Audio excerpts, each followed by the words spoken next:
Chapter 1386.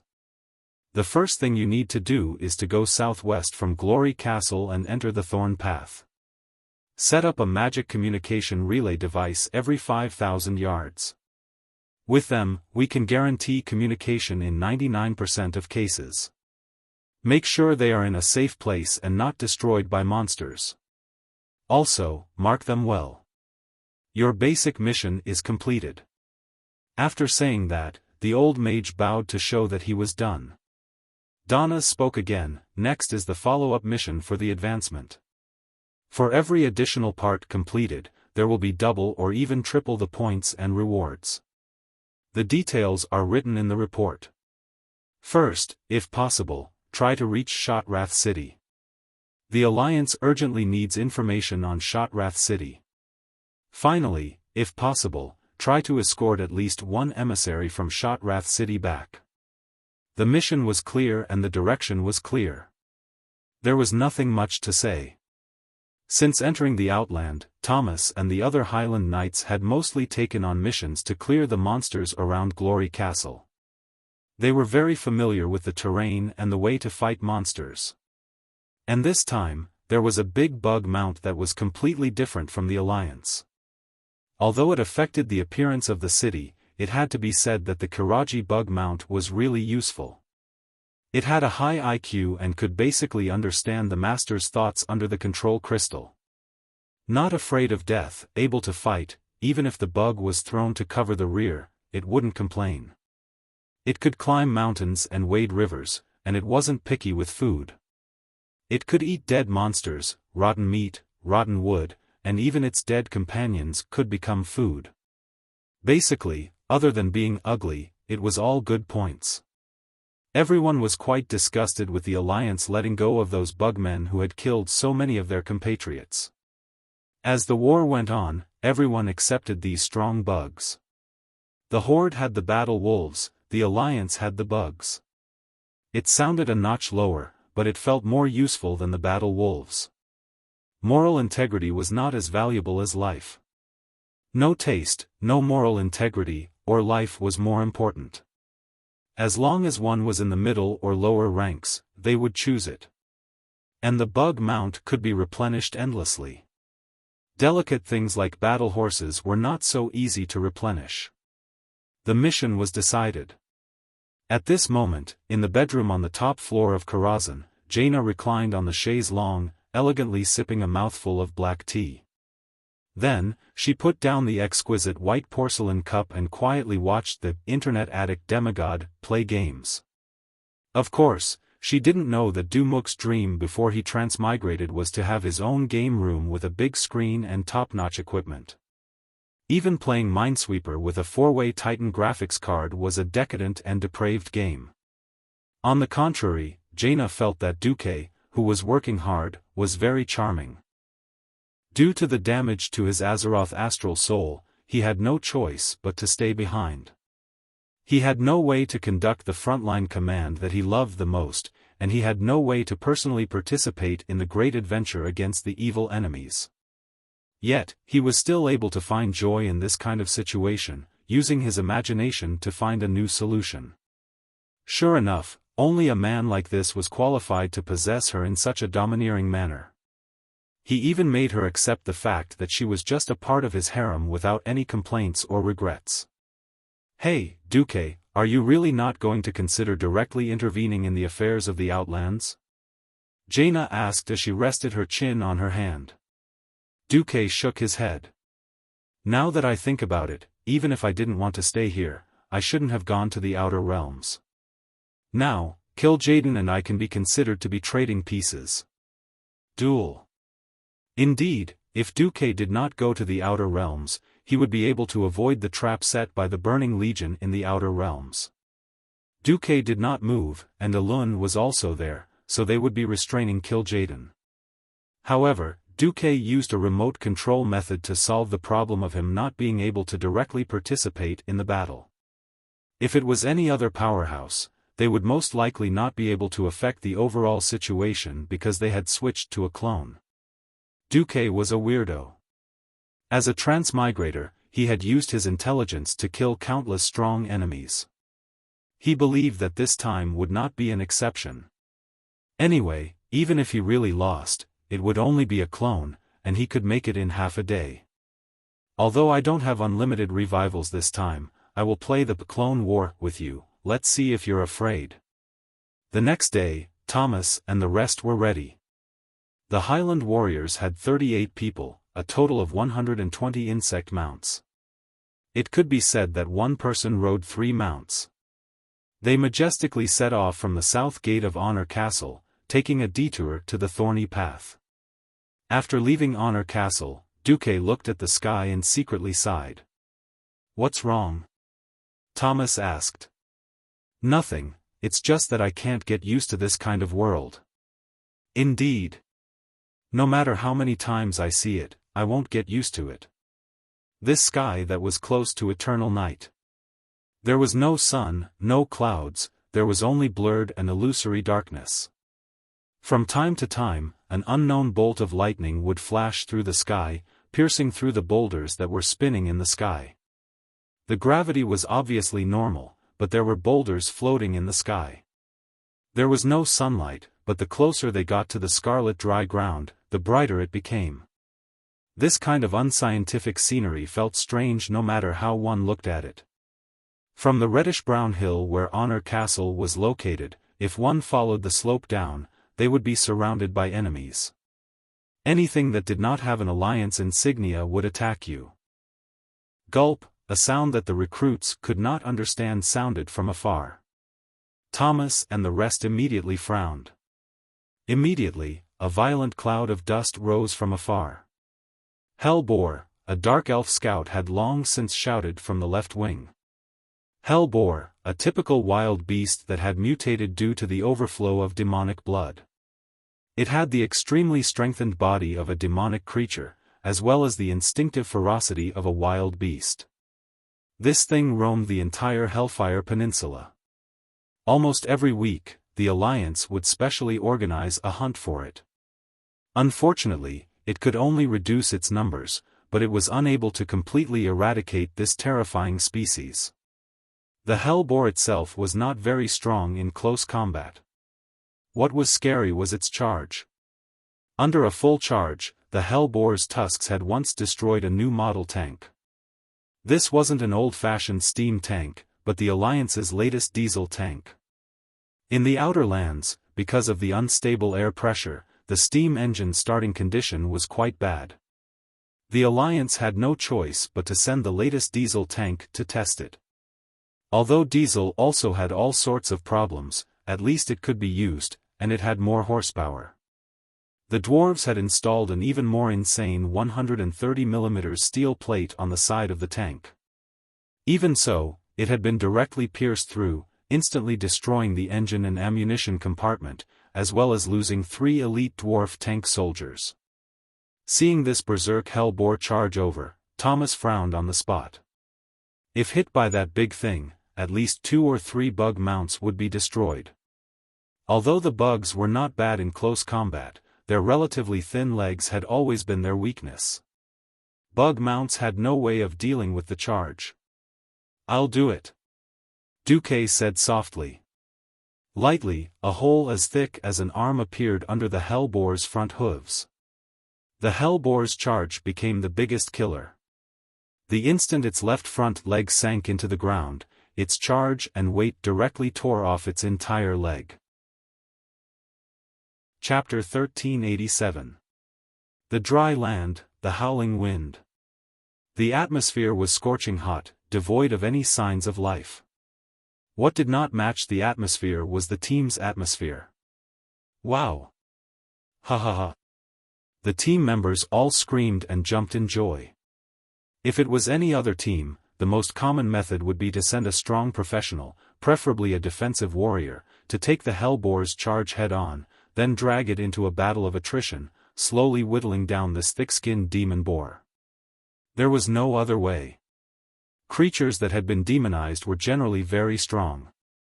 But now, there was a newbie rider, a big shot, personally controlled by Duque, Mark Dooku. That was to turn something rotten into something magical. Unless it was an undead creature, no one would be able to endure tearing off a leg while sprinting at high speed. The hell boar, which only had 3 legs left, screamed in pain. It struggled madly, venting the rage in its heart, trying to use its hooves and horns to kill any creature that approached it. If this was a mission issued by Honor Castle, they would probably have to fight a fierce battle to take care of this thing, but they had a more important mission. Mantis shrimp, let's go. Duque patted the red bug mount he was riding. The insect let out a low hum, then moved its 4 sharp and long legs, and ran away. Ha ha ha. Awesome. Thomas and the others laughed and followed. The Hellfire Peninsula was a hellish place, a world where the strong preyed on the weak.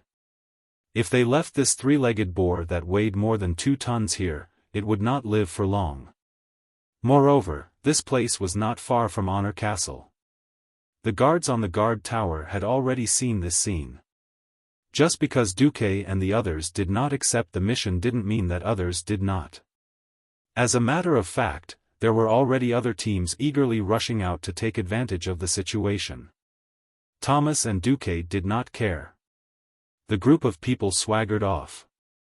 The bug mount was very fast, over 40 kilometers per hour. But because of the strange curvature of the bug's legs and multi-joint shock absorption, it was not as bumpy as a horse. Not long after, the towering Honor Castle behind them disappeared into the horizon. A day later, the outermost guard tower in the southwest of Honor Castle was also left behind. The team had completely left Glory Castle's territory.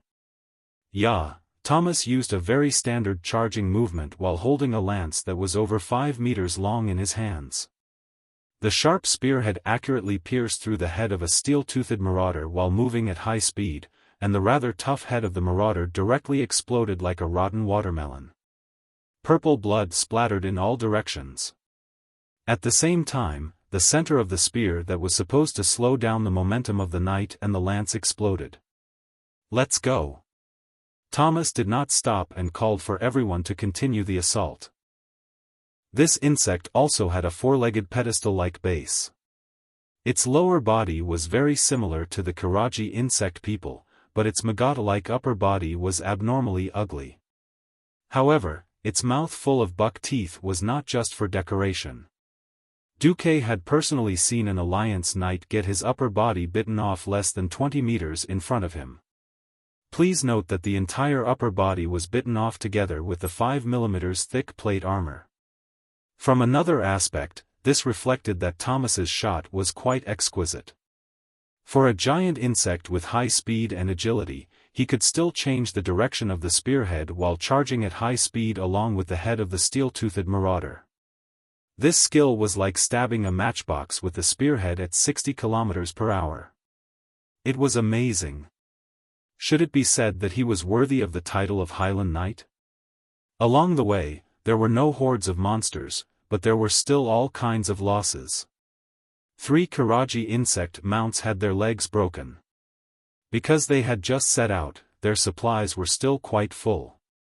They could only move the most important supplies, abandon the excess goods, and let the 2 insects fend for themselves. 2 cavalrymen from Lordaeron were ambushed by a void demon. Half of their bodies were swallowed, and there was no need to pull them out. Only half of them were left on the spot. Duque used a round of arcane missiles to finish off the void demon, which could be considered revenge. After spending 3 days, the team arrived at the thorny path. Looking at the scene, almost everyone frowned. Isn't this too dangerous? Thorns were thorns, yes, but the roots were huge thorny plants that needed 2 people to wrap their arms around. It was a nightmare. The only path was an arched passageway in the thorns that could accommodate 2 carriages side by side. This was the so-called path. In theory, this could lead to the Taraka forest, but no one knew what was in this path, or if the path would become smaller and smaller after entering. In the end, they were tragically stuck inside, unable to advance or retreat. Thomas used his spare knight's spear to poke at the thorns, and found that the spear was not sharp enough. If a person were to collide with it, Gulp. Everyone could not help but swallow their saliva. Findlay, can you do anything? Thomas called out to a night elf. As a member of the Cenarian Expeditionary Force, Findlay Swiftspear was specially transferred here for this mission. This elite druid looked at it, carefully sensed it, and shook his head. No. The land here is full of corrosion and decay, my power is not enough to affect the land here. Not to mention these thorns that have been here for at least 1,000 years. Thomas looked at Duque again, and Duque also shook his head. These hardened thorns were quite resistant to fire even if they were dead. If Duque's main body was here, he would have flattened it. Finally, he looked at the sky, and soon Thomas gave up. There were still many flying beasts wandering in the sky. They circled back and forth, gauging each other's strength. From time to time, a raptor would suddenly attack another, and then feathers, blood, and even organs would fall from the sky. The prize for the winner was the corpse of the loser. The Alliance tried to send a team of griffins over, but only one griffin knight returned alive, and he died not long after. Let's go in. I'll go first. Shaking his head, Thomas took the lead and rode the worm into the thorny path. The dense thorns quickly blocked out all external light. Even with a torch in hand, they still had the vague feeling that they would die the next moment, and be impaled on the thorns. This was a path that no one had used for at least 10 years. If not for the fact that most of the thorns had died due to the decay of the land, such a path would have long been covered by plants. Even so, the team was still extremely careful. The only fortunate thing was that Duque gave way to a dozen fireballs. The team formed a long snake formation around them, allowing the light to be slightly better. At this moment, Thomas, who was at the front, suddenly heard a scream coming from a place further ahead. Someone was attacked? Chapter 1388. There were people in front of the thorny path? Thomas's first reaction was that it was impossible. Before he left, he had already confirmed that his team was the only one sent by Honor Castle. Now, the main force of the Alliance was besieging Hellfire Citadel under the leadership of King Varian, and no matter how far the Alliance scouts went, they could not pass through Zangermarsh, which was further west of Hellfire Peninsula. Now, the entrance to the swamp was filled with a thick poisonous fog. Before the Cenarian Expeditionary Army's druids purified the fog, no one could pass through. Could it be Divinity? Duque finished Thomas's words. Perhaps this was the only explanation. The situation in the Outland was quite chaotic, and the major forces were intertwined with each other. Kale, that's must have sat on his private phoenix and brought his underlings along the way, flying to the northernmost stronghold of the storm to help the Divinity guard their home. In the southern Taroka forest, he threw a team of his own there, and they directly became Shotrath City's astrologer. That was it. Although the Divinity would not be completely wiped out, what could they do with such a scattered force? In the center of the Outland were the two pits of Hellfire Citadel and Zangermarsh, which blocked the way. What made the Alliance angry the most was that Thrall did not control his subordinates, or rather, those guys had been harboring evil intentions for a long time. Kargath Bladefist, this guy who died in the dark portal of Azeroth in this life and was resurrected by Sun King as a forgotten warrior hero, actually rebelled and announced that he would accept the power of the Burning Legion as an undead. He also regained control of the Shattered Palm clan and ran to the Shattered Hall of Hellfire Citadel to become the boss. Thrall was exasperated and turned to attack the Shattered Hall. Other than Kargath, there was also the chieftain of the Blood Ring clan, Kilrog Deadeye, and the chieftain of the Bone Gnawing clan, Harkan Cranium Splitter. In this life, they were killed in the Dark Portal and were also resurrected by Sun King. Like Kargath, they had also served Zul under Kill Jaden's control. After being resurrected, they did nothing until they returned to the Outland. Only then did they reveal their ferocious fangs and raise the flag of rebellion. Unlike Kargath, Kilrog and Harkan were nowhere to be found. Duque suddenly had a feeling that the situation in front was related to these two chieftains who had run off. Charge! Thomas jumped down from the Zerg and raised his, excellent, shield up high. He drew his one-handed sword and rushed to the front. Then, with the illumination spell that Duque cast on his shield, he managed to distinguish the things in front of him and moved as fast as he could. Don't come over. Don't come any closer. A sobbing voice came from ahead. It was a female Divinity. Thomas and the others didn't understand, but Duque heard everything clearly with the help of the translation software. That's right. It's a Divinity. Duque's words made Thomas advance even faster. Thomas carefully placed the upper part of the large kite shield on his visor, revealing only half of his helmet. Using the gap in his helmet, he tried his best to look into the distance. He was close. He was close. It was getting closer and closer. Thomas brought Duque, Findlay, and a few other experts and rushed over first. After running for about 3 minutes, they saw their target. How should I put it? The current situation was rather comical. There were two huge and twisted vines, and in the narrow gap between the two vines, a blue-skinned Divinity girl squeezed herself in. She seemed to have used a hammer to smash the small thorns in the middle of the vines so that she wouldn't get hurt and could hide from the pursuit of the two steel-toothed raiders. However, even though the two frenzied raiders couldn't squeeze into the narrow gap between the vines, they still used everything they had to attack the Divinity girl. Their sharp claws kept going in and out, scratching the inside. The gap wasn't very deep. Even if the girl squeezed in with all her might, she still couldn't avoid the sharp claws that reached the end. Her butt happened to be facing outwards. Because of their body shape, the Divinity's butt was more perky. As a result, the girl's butt suffered and was scratched by the sharp claws again and again.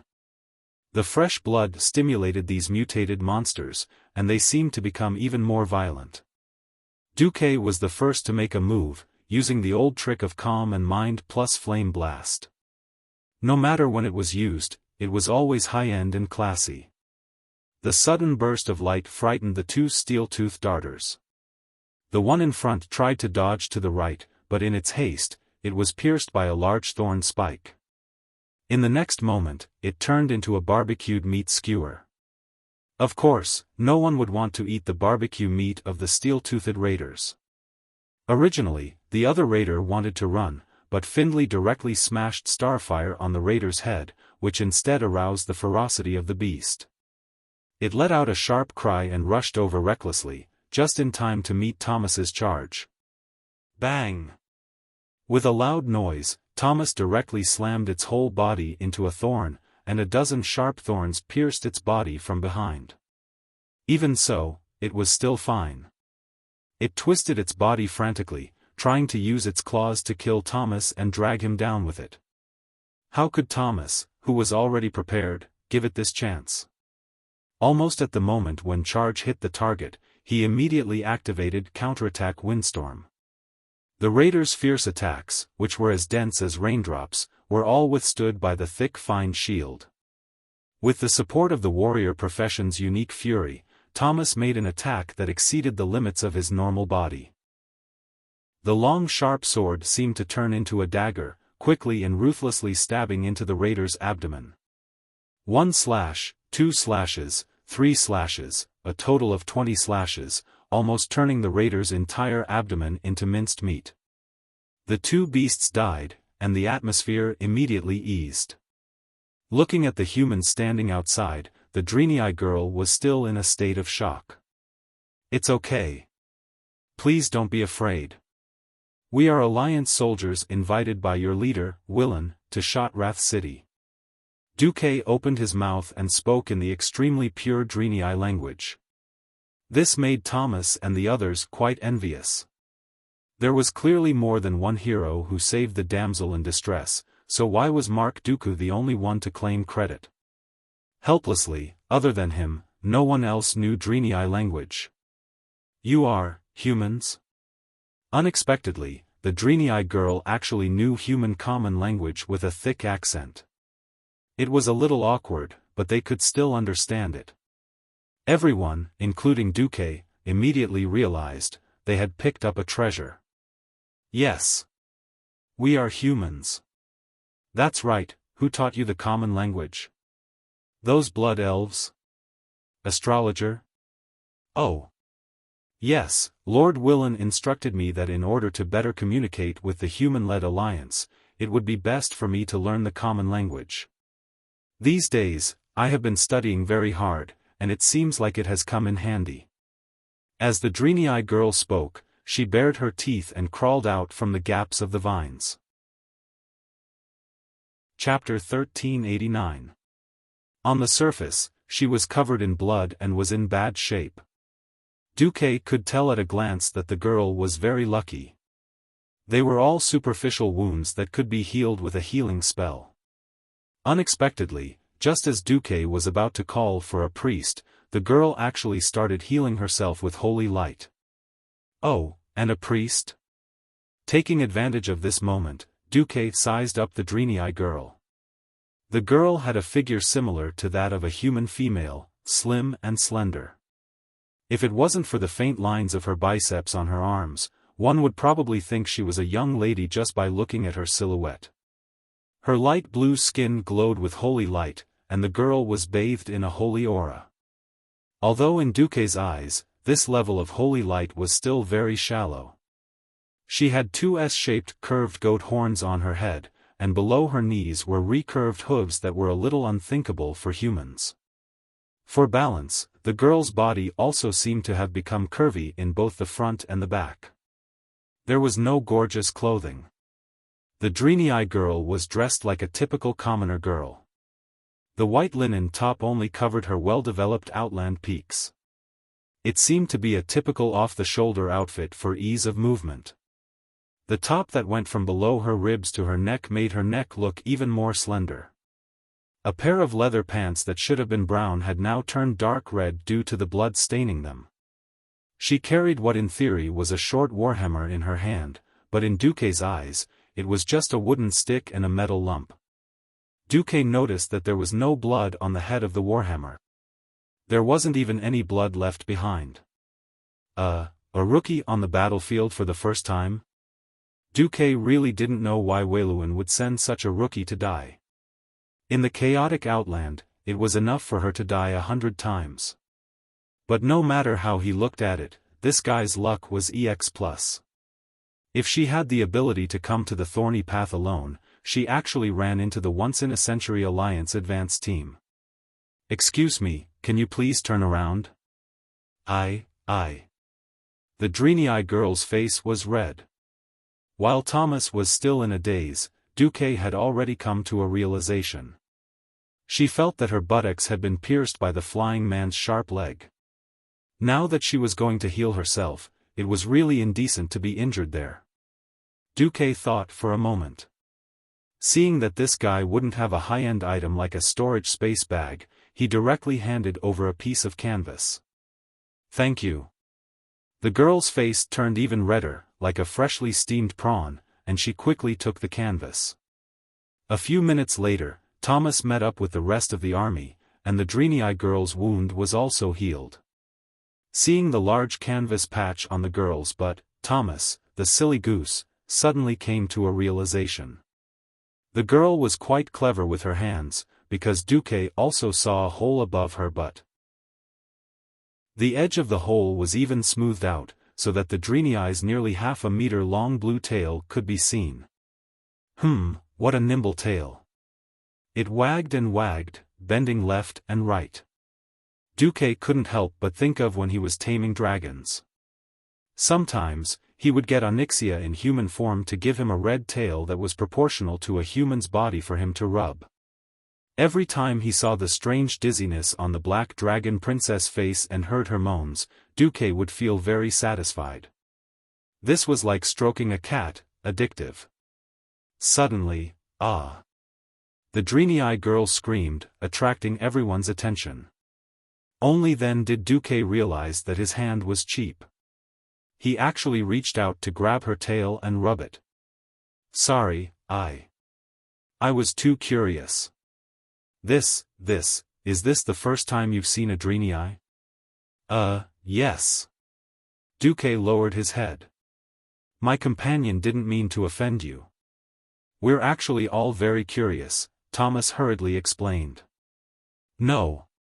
It's okay, it's not your fault. But please don't touch a Drinii's tail so casually in the future. They usually get angry, especially males. The girl lowered her head. Then, the girl took a deep breath and raised her head. There was a look of self-encouragement on her face. Even though there was still fear in her eyes, she tried her best to encourage herself and clenched her small fists. Please forgive me for being flustered, I've never killed anyone before, large creatures. My name is Imriel, and I'm Karabayer's apprentice. Are you the vanguard sent by the Alliance? Looks like the holy light is really on my side today. Then I'm willing to go with you. Let's go to a safe place first. Hearing this signature introduction, Duque in Karazhan, who knew how many light years away, felt as if he was struck by lightning. There was only one voice in his mind, what the heck? It's actually hooves. How is this possible? As for having the same name, that was impossible. Among the Drinii, their mother of holy light would never give them the same name. In Duque's mind, there were 100,000 rhinoceroses galloping. It was as if every rhinoceros was grunting in a strange voice, F***ck your lungs. F***ck your kidneys. If all the major events that Duque had experienced before basically overlapped with the historical events in his mind, then it would match up. Then now, this matter was definitely a mess. According to the original history, this Drinii girl Imriel, who was affectionately called Hooves by countless players, would only appear in the 6th version of World of Warcraft, King of Draenor. Normally, that would be at least 30 years after the Dark Portal. Why would she appear at this time? No. The Drinii's lifespan was already extremely long. Didn't you see that the 3 leaders of Eredar from 25,000 years ago were still alive and kicking? Didn't you see that even after 10,000 years, the Eredar twins were still as beautiful as flowers? If Imriel lived for 8 to 10 years, it would be equivalent to 2 to 3 days for humans. Regarding this deviation in history, Duque was convinced. I'm Thomas Faddock, a warrior, the captain of the advance party that the Alliance sent to Shotrath City. I'm Mark Dooku, a mage, the vice-captain of the advance party. After a round of self-introductions, everyone finally knew. At this time, Shotrath City was being attacked again. The one leading the army was actually Kilrog Deadeye, who had just defected from the Horde and ran over to Illidan's camp. Shotrath City had never really been restored, even with the addition of some blood elves, who were the current astrologers. Shotrath City was still in a precarious situation. Willan, that quack, claimed to have seen the future. He had a premonition that there would be an Alliance team heading towards Shotrath City from here to seek contact. So, even though he was in a state of shortage of troops, he still sent a team of 20 people to provide support. However, not every Drinii who received the protection of the Holy Light would be immortal. It was not easy for them to get out of the secret path.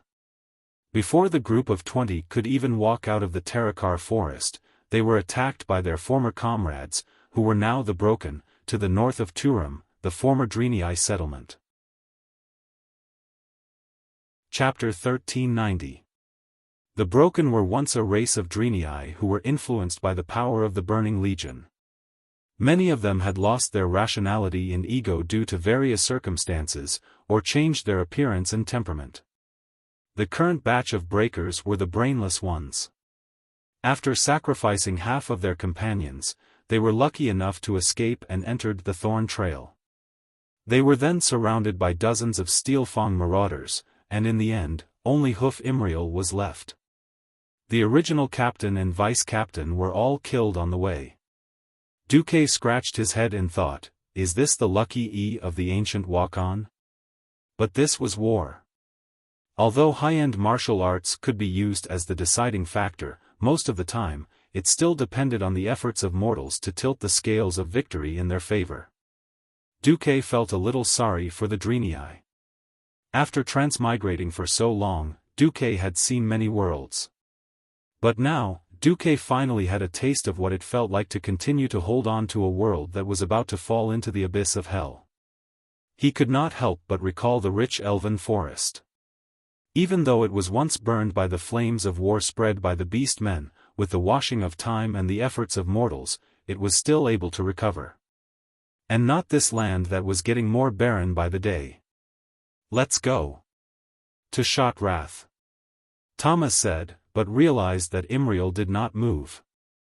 It was obvious that this Divinity was acting out what it meant to be a rookie trembling. That was really trembling. The trembling was even more obvious on her tail. That was because every member of the Alliance team was riding on a large bug. These bugs looked very tame. But no matter how she looked at them, they were no different from the Steelfang marauders that almost took her life. Come on, it's okay. Thomas, who was riding on the bug, gently reached out his hand. Imriel looked left and right, and said weakly, Mr. Dooku, can I ride on the same mount as you? At this moment, Thomas's body suddenly stiffened, and the expression on his face froze. It was not hard to imagine that his single dog heart received 100,000 points of critical damage at this moment. The bystanders couldn't help but wonder if a gust of evil wind would blow in the next second and cause his entire body to be eroded and dissipate with the wind. Duque's face was full of embarrassment. In Karazhan, Jaina slammed the table and laughed. Duque. I didn't expect you to be able to provoke the little girl even though you're controlling an avatar. Wahaha. Is this the legendary fatal invisible flirting? What else could Duke do when the other party had already said so? Mark, who was controlled by Duque, smiled and said, It's my honor, madam. There's another advantage to sitting behind me. At least you don't have to be afraid of being pricked by the edges of the armor. If that was the case, then forget it. I've never ridden a mount before. Can I sit in the front? I'm afraid I'll fall off. Thomas received an additional 1 million points of critical damage to his soul. Sure. While riding on it, Imriel noticed a detail. She noticed that there was a line of words engraved on the hard shell of the worm's neck, Mount Akina. Duque's face turned red, but he immediately put on a serious face. There's no time to explain. Get on. Oh, no, get on quickly. Oh, okay. The newbie was pure. She realized that she had been delayed here for too long. Now that her capital was under siege, and her people were constantly being sacrificed, she was still dawdling here. She even needed Mark, an ally, to remind her. She really shouldn't have done that. At that moment, Imriel couldn't help but respect Duque. With someone leading the way, the rest of the matter was much simpler. They still needed to pass through those few areas. Under Imriel's lead, the Alliance's advance party could avoid many places where monsters gathered. While looking for a place to insert the magic net signal booster, they pushed forward. The advance party spent 5 days and finally passed through the thorny rocky grounds, bypassing Turam, and arrived at the southwest of Shot-Rath City. Shot-Rath City was the capital of the Divinity people of Draenor. Another meaning of its name was where the holy light is. After Jaden deceived Nazul and provoked the orcs to start a war against the Divinity, a fierce battle broke out here. Although the Divinity held fast to the capital, Shot-Rath City still fell. The entire city was reduced to ruins until Shatar came here. Originally, this place had already begun to be rebuilt. Although the progress was incomparably slow, it was indeed being rebuilt. Unexpectedly, after Illidan returned to the Outland, in order to make the entire Outland his strongest backing, he began to purge all those who opposed him. At that moment, The sound of war drums outside could be heard even a few kilometers away, reaching the center of Shotrath City. Unlike the tense atmosphere of the battle outside, the center of Shotrath City was quiet. Shotrath City had a strange structure. In the center, there was an incomparably huge hemispherical hall. The buildings of the Divinity all had a similar style. This hall was a bit like the Temple of Karabayr, the Divinity's holy land. It was supported by huge gray-brown pillars. In between the gaps of the stone building, it was all dazzling purple and blue glass. The pointed leaf-shaped doors were stacked one after another. No matter when it looked like a beautiful work of art. In the center of the hall, there was a human figure made of countless golden leaf-like fragments floating in the air. That was the synonym for holy light, Naru. This kind of energy creature with a strong sense of self was the most resolute existence against the burning legion. In front of the surging energy of the Naru seat, even the most bloodthirsty warrior would be at peace, and the most exhausted believer would be in awe. In front of the seat of Naru, anyone who glanced at it from afar would receive great comfort from the pillar of holy light. In front of the seat of Naru, Valen carefully recalled the clues he had recently sensed about the future, trying to discern the deep or shallow connections between them. Over the past few months, he had sensed more and more fragmented clues. The Divinity prophet crossed his legs under his body and put his hands on his old knees. When he meditated, the crystal seemed to respond to his power. It shone, pulsed, and danced around him in a chaotic but not orderly way. Countless illusions that could happen in the future were surging towards him. Once again, he sensed a variable full of hope coming from the east. At this moment, on the wide passage of Shotrath City, Garrison Officer Maralad was holding a huge crystal warhammer, fighting against those hateful beast men. These guys looked no different from 20 years ago. He was very tired. Even if the holy light gave him endless courage, it still could not completely offset the exhaustion of his body. At this moment, his hooves slipped, causing him to fall to his knees. Seeing an incomparably filthy broken axe about to chop his neck, he could even feel the aura of death emanating from the poorly made axe blade with a few notches. Suddenly, the tribe blew the horn to retreat. What happened? Chapter 1391. The Divinity were at an absolute disadvantage. Although they had the support of the Holy Light and could theoretically heal their wounds endlessly, the Holy Light was not omnipotent. The blood lost in the wound could not flow back into the body, and the lost strength could only be recovered through rest. Unless there was a high concentration of Holy Light, there was no way to defend against knives, axes, and clubs. In the face of an enemy 10 times their size, the advantage of the Holy Light had been worn out. If it were not for the magic support of the astrologer, Shotrath City would have been breached long ago. It could be foreseen that if the situation did not improve, it would be a repeat of 25 years ago, and the Divinity would once again lose in a war of attrition. The orcs used blood and lives to wear down Shotrath City. However, the loud sound of war drums, the clanging of weapons, the moans of the dying struggling on the ground, and the angry roars, all the sounds were stopped by the sound of the retreat horn. What happened? Every warrior on the battlefield had a confused expression. Last time, the one who saved Shotrath City from destruction was the blood elf who had now become an astrologer. Who was it this time? No one. In the desolate sky, there was nothing. Ordinary birds and beasts had long been scared away by the loud noise. In the distance, the fell orcs, who had learned their lesson, had sent back and forth patrolling wolf riders. There were no reinforcements in sight. What drove Illidan's lackeys to give up the victory that was within their grasp? There was only one answer. It was a blue flag that had been raised beside the Driniai's Holy Light war flag in Shotrath City. None of the Divinity had seen this war flag. Legend had it that the flag of the alliance from another world, which had reached a preliminary alliance with the Divinity, was also blue. But that flag had a lion on it, and this one was a tornado. Could it be that this flag scared the enemy away? That was impossible, right? The Divinity garrison officers almost forgot to breathe, and looked at this scene with an expression that they had never seen before. Not to mention them, even the Divinity maiden Iril who had just raised the flag was so shocked that her jaw almost dropped. Her teeth were chattering. It actually scared off those ferocious orcs. Thomas, who was standing at the side, was also extremely shocked.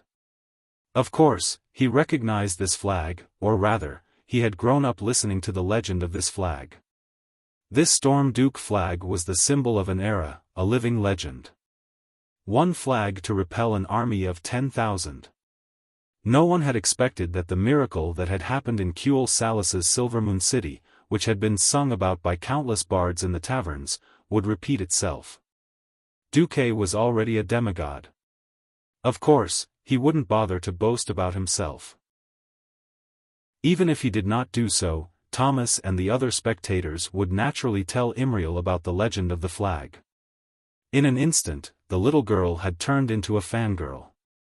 Even her gaze towards the Storm War flag had become filled with some kind of fanaticism. It wasn't her fault. In recent decades, the Divinity had been bullied by the orcs. As outsiders of Draenor, how could the orcs give them face? Long before the orcs, under the instigation of Azul, started a full-scale war against the Divinity, both sides already had a feud. All kinds of border conflicts and mutual harm had long been the foreshadowing of this great war. It was just that at that time, the orcs lived a scattered lifestyle with clans as units. The Divinity also tried their best to suppress themselves under Valen's persuasion. But so what? The orcs took pride in killing the Divinity. The brave Divinity, their fathers and brothers had their heads chopped off and made into specimens, which were hung on the war flags of various clans. Their wives and daughters were used as food to feed the bloodthirsty war wolves. And all of this came to an end with the unparalleled war that lasted for several years, as well as the fall of Shotrath City. Battle after battle, defeat after defeat. Defeat after defeat. This was the portrayal of the Divinity. Today, the evil orcs came again. With hope for the light, the Divinity once again tried to defend their holy city, but no one had really imagined the taste of success. They relied purely on courage to support themselves. That kind of desperate struggle, and the feat of easily scaring away the orcs, formed a stark contrast. The Divinity maiden, Iril, had a strange emotion in her heart that she could not understand. She suddenly became extremely eager to see the owner of this flag. At this moment, in Karazhan, Aurelia, who happened to be strolling by Duque's place, saw this scene. Yo! Not bad. I didn't think that this big flag of Duke Marcus could be used to swindle people in the Outland. The eldest sister of the Windrunner family teased Duque. Duque laughed. If it was all those brainless fell orcs, there really wouldn't be any way. Just nice, the one leading the army is Kilrog Deadeye. If it was another orc leader who was not clear-headed, he would most likely only be frightened for a moment, and would never give the order to retreat. Kilrog was different. He had inherited the memories of his previous life, and also the fear of being an orc. That was from the beginning of the second battle at the Dark Portal. No matter how he struggled, he could not succeed. No matter how he tried to change himself, he was still tortured by Duque. He could not take down the Iron Furnace Fort, and was brutally abused in the final battle. Then, he turned around and followed the new boss, Zul, and was abused again. He even died next to the Dark Portal. More importantly, Kilrog was one of the rare beast men who possessed Esper abilities. His single red eye had the ability to see the future to a certain extent, even though it could only see small fragments of the future. But all along, he had relied on this ability to consolidate his power and kill in all directions. This time, without exception, he looked at the flag with his one eye, which was usually blind. As expected. He clearly felt a trace of Duque's divine power. Almost at the moment he looked over, Kilrogg saw an illusory projection of Duque that was even larger than Shotrath City. In Duque's deep black eyes, there seemed to be a dazzling seven-colored flame burning in the depths of his eyes. Duque opened his mouth slightly, and the next moment, the voice of the soul that came out seemed to shake the entire Draenor world. Sargera's soul trembles under my feet. Archimonde's soul was nailed to death by me on Mount Hyjal. Kilrogg, who do you think you are? I'll only say this once, scram. The buzzing in the soul world triggered countless strange and blurry scenes of light. Kilrogg saw at this moment that Medivh, who was possessed by Sargeras, died tragically under Duque's sword. He saw the insufferably arrogant Archimonde being blown to death on Mount Hyjal, and even his bones were still hanging on a withered tree. He saw the huge and boundless distorted void fortress being wantonly blown into pieces. It turned out that the new master that he thought was invincible actually had such a weak side. Chapter 1392. At this time, Kilrogg was already drenched in cold sweat. You can't possibly come to our world. You can't possibly come here. This is not your domain. It was as if he was asking himself, but also as if he was emphasizing it. It was more like an unconscious form of self-hypnosis. In his dazed state, Kilrogg muttered these words over and over in a neurotic manner. What did I do wrong? No. I didn't do anything wrong. Sar was too weak. Orcs will never be slaves. Bah. What he's doing now is to turn the Horde into eternal slaves of the Alliance. This world is the territory of the Orcs. It's the world of the Burning Legion. You're just a demigod from the outside world, you can't do anything. Kilrogg was a smart person full of ambition. He would obey the strong, but that was under the premise that the other party had shown his decisive strength. He firmly believed that Illidan under Jaden could better fight against the detestable Alliance. So, after returning to a place he was familiar with, he brazenly chose to raise the flag of rebellion. The funny thing was that when he faced Duque again, the first thing he thought of was the terrifying days when he was dominated by Duke Marcus. Continue to charge? No. No way. That guy is crazy. He can even burn his own main city, so he wouldn't care about the main city of the Draenei. The main building of Shotrath City was originally nested in the basin, and it relied on a few huge suspended tunnels for people from the outer city to directly enter the main building. If they used kerosene around the basin and set it on fire, then all the orcs in the tunnels would be finished. Chaotic memories floated into Kilrogg's mind. The more he didn't want to think about it, the clearer his dusty memories became. The orcs had absolute military strength? That wasn't the first time. One fire burned the elven forest, and nearly 100,000 orcs were burned to the ground. So what if they attacked Stormwind City? Another fire burned another 100,000 of your elites.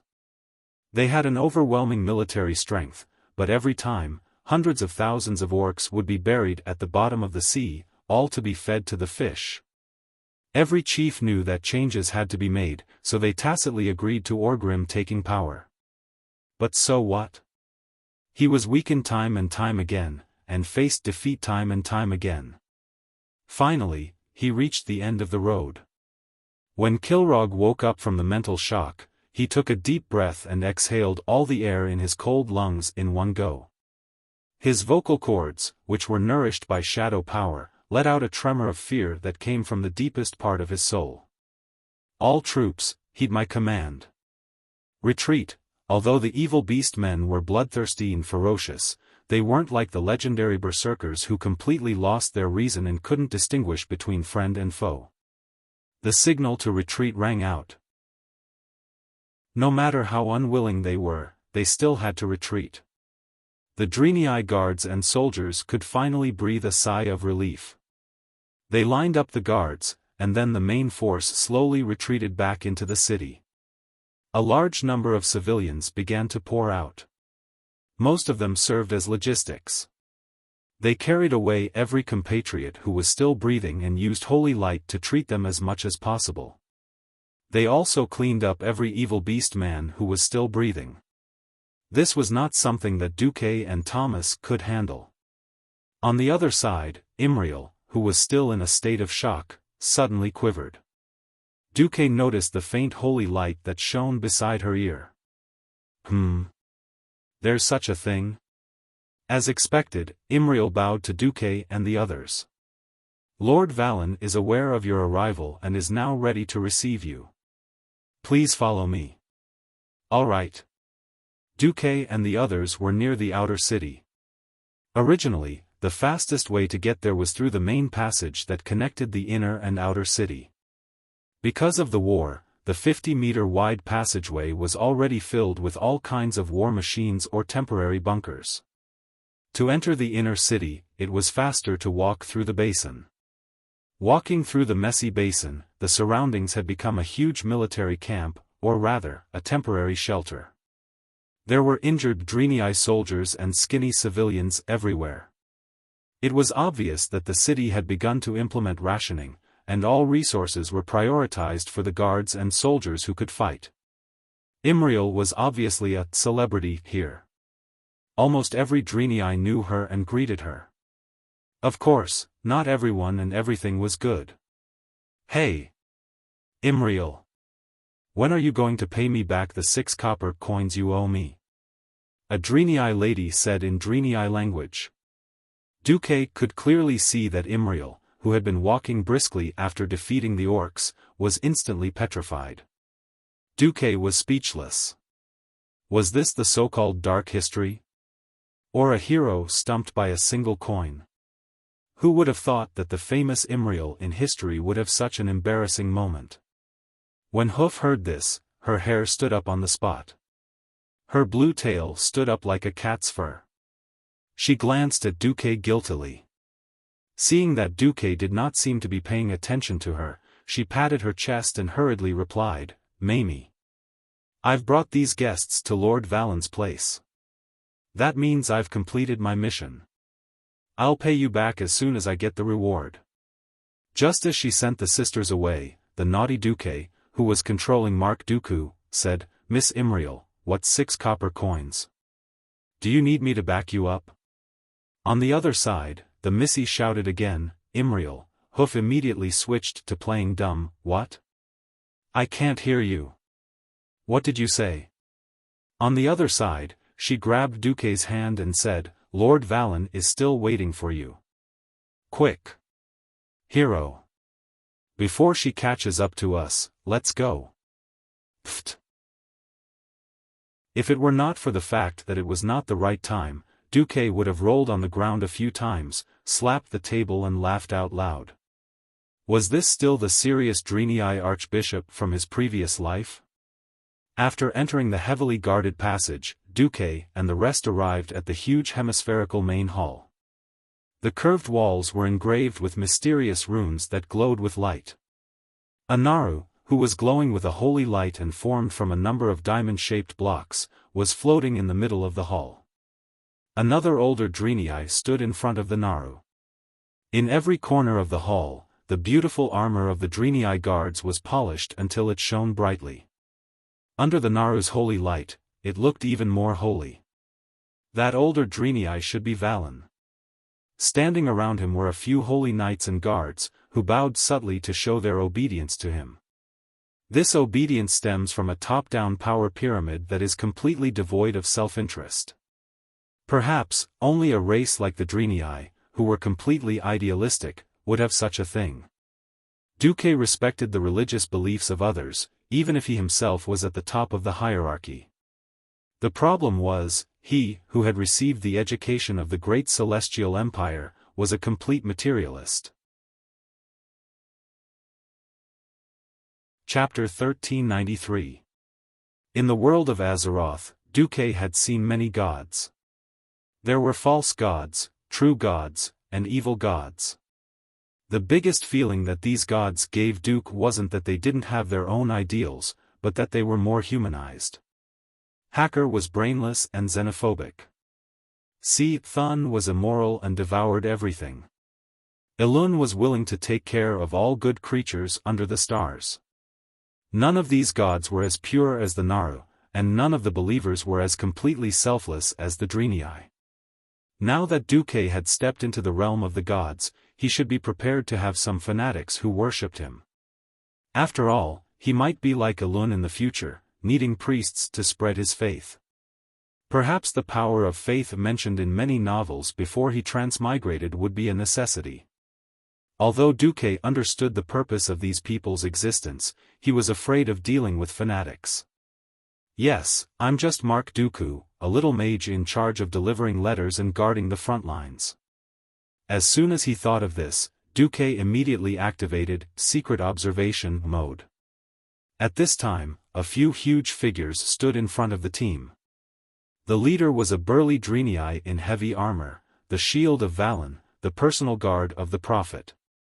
For safety's sake, I can only let two of you see the Prophet. Thomas was keenly aware that he, the so-called messenger, was not the target of the other party's attention. It was obvious that the scene of Duque planting the flag had stunned the Divinity. In fact, it was not just Thomas who felt this way. Even Imriel noticed that many eyes were focused on Duque. Imriel flashed a silly smile. I will wait outside. After the Prophet Valen summons you, if you still need me, I will be at your service. Thank you, Imriel. Thomas and Duque both revealed friendly smiles. Under the guidance of the shield of Valen, Thomas and Duque slowly walked over. As they walked, Thomas used small movements to tidy up his armor that he had already tidied up a few times. Duque heard Thomas muttering softly, I am now representing the Alliance. The two walked closer. Willan wasn't originally a part of Shotrath City. Valen used to live in the Shrine of Karabayr. Duque could still remember the first time he saw the Shrine of Karabayr in the game before he transmigrated. Above the shimmering sky, bright stars surrounded the bright moon, shrouding the vast land in eternal twilight.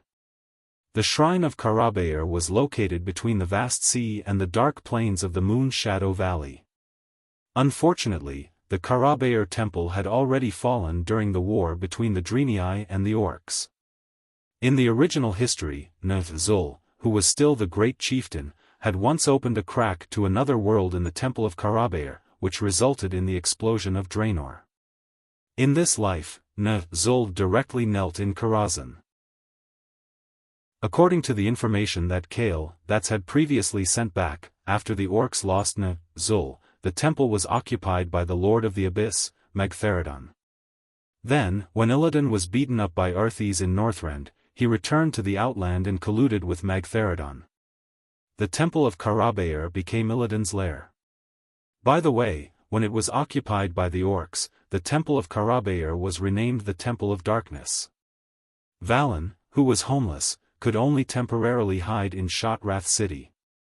Duque began to look at Valen, the super swindler. To be honest, no matter how many times he saw the Divinity, especially the male Divinity, Duque could easily associate them with demons. After all, they were of the same origin. The Divinity only called themselves Divinity after they split from Eridar. It was hard to imagine that the same race could give birth to the Divinity, a race of extreme light, and also evolve into the incomparably evil race of Eridar. Valen was very old. Even as a Divinity with an almost eternal lifespan, he still looked very old. Compared to the light blue skin of the Hoof Imriel, Valen's skin was more of a deep bluish purple. Because of his extremely long white eyebrows, coupled with the long beard that reached his navel, and the long blue beard on his chin that looked like 4 cow tails, for a moment, Duque thought that he was looking at a lobster man or something. The antennae, the beard, and the like were too powerful. Valen's white robe had complicated red embroidery with golden edges. Coupled with the noble and elegant purple as embellishments, and the huge back that looked like 4 torches that were taller than his head, he looked even more like a swindler. Towards these fancy things, Duque did not feel anything. However, when Duque and Valen looked at each other, he was suddenly shocked. At first, Valen's gaze was extremely calm, even to the point that his gaze felt like sunlight. For countless years, months, and days, it warmly shone upon every living being. His deep gaze was filled with wisdom, and it gave off a trance that could easily see through all falsehoods. However, in the next moment, the eternal calmness on Valen's face was swept away, replaced by a fleeting shock and anger. Compared to the calmness a moment ago, it was even more frightening. Even though Valen had only said one word, it was enough to raise the vigilance of Valen's shield and the guards. In less than a tenth of a breath's time, they had already unsheathed the weapons at their waist. Numerous Valen's shield had already raised their large shields, blocking in front of Valen. Everything happened too quickly, and Thomas was caught unprepared. No one expected that in the next moment, Valen and Mark, who was controlled by Duque, would raise their right hands at the same time to stop them. "It's fine." The one who spoke was Valen. "Have we been seen through?" The one who smiled bitterly was Duque. Valen immediately made a gesture, and all the guards scattered. He turned his head and bowed slightly to Duque. "Please forgive these children. In the long years that have passed, Jaden has never given up on killing the Drenii. The one he hates more is me. That is why there has never been a lack of assassinations around me." "I understand." Duque replied calmly, "I have my difficulties as well. Can you keep what you saw a secret for me?" "Of course." After receiving Valen's reply, Duque turned around and faced the dumbfounded Thomas. "My apologies, Brother Thomas. Actually, I am the envoy for this visit to Shotrath City. I have no choice. I have received a secret order from the highest level of the Alliance. This is a secret order from the commander of the Alliance, Lord Duke Marcus. Please check it." Duque handed a very formal document to Thomas. The document was, of course, real. It was just something that Duque had casually made up last night while controlling Mark to take a dump. "Thomas, you have already completed your duties very well. Go and rest first. Let me discuss this with Lord Valen." After sending off Thomas, who had a strange expression on his face, Duque faced Valen alone. "All right, let's get straight to the point." Chapter 1394. Duque was not at all surprised that Willan could see through him. Willan was originally an Eridar. This mysterious race not only had high intelligence, but they also had talents that other races could only look up to in terms of the soul and the use of various energies. Duque could trick passers-by and trick hooves, but he definitely could not trick Willan. Willan had probably already seen through the fact that this Mark Dooku in front of him did not have a soul. Thinking of the elemental line that connected from outside Shotrath City to the forehead of this person in front of him, it would be strange if Willan did not know that this Mark Dooku was a puppet. Duque guessed that Willan had also used some special backtracking methods to find out that he was a demigod or something. It was very magical. Even after Willan had done so much, Duque still did not feel touched in Karazhan's defense system or his own spiritual senses. This method was also amazing. As expected, he could not underestimate the heroes of the world. At this time, Willan spoke. The four lobster-like tentacles on his chin made Duque's balls ache. Was this four blue balls glued to his chin? "I did not see through everything, but I deduced that it was you." "All right, honorable guest, how should I address you?" "Just call me Mark Dooku. But the agreement I reached with you will be sent over in the form of an official document from Fort Glory within 3 days." Duque was still very careful. He did not doubt the loyalty of Willan's subordinates, but the Burning Legion's methods of gathering intelligence had nothing to do with loyalty. Any detail could be analyzed, and a lot of things could be calculated. Mark Dooku was not a suitable chess piece to be exposed at this time. If there was no direct video and first-hand information, then Duque, who could not leave Azeroth, could only command blindly if he really wanted to. When Willan heard Duque's words, there was an obvious sense of relief on his face. The situation of the Drenii was too bad. It should be said that they had not been well for the past 30 years. Recently, with Illidan becoming the king of the Outland, the situation of the Drenii had worsened. It wasn't that Willan hadn't come into contact with the alliance from the alien planet called Azeroth. In his eyes, the Drenii were the natural allies of the Drenii, who had fought against the Old Horde and fought against the Burning Legion. He was also confident that he could convince any of the higher-ups of the alliance.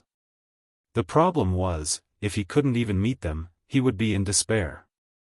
Kael, that's took good care of the Drenii, but Kael, that's sent a division to Shotrath City and ran to the Drenii's spaceship.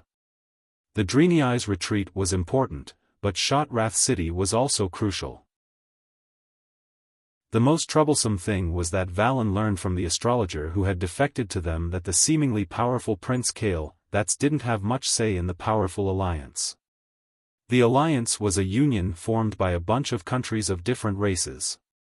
The foundation of the alliance was the kingdoms, so each king or leader would have a certain degree of say. The race with the largest number of kingdoms was the humans, who were the core race of the alliance. And above all the kings was the commander who was jointly elected by the kings of the various countries. That was the human mage Duke Marcus from Stormwind. Valen was very happy that the alliance was made up of the Church of Holy Light, who also believed in the Holy Light. But there was another problem. Only a king called Kalia Menethil believed in the Holy Light, and Kalia was almost a mascot in Kael, words. Most of the power of the alliance was in the hands of the mages and warrior leaders. What else could Valen do? It was very difficult for him too.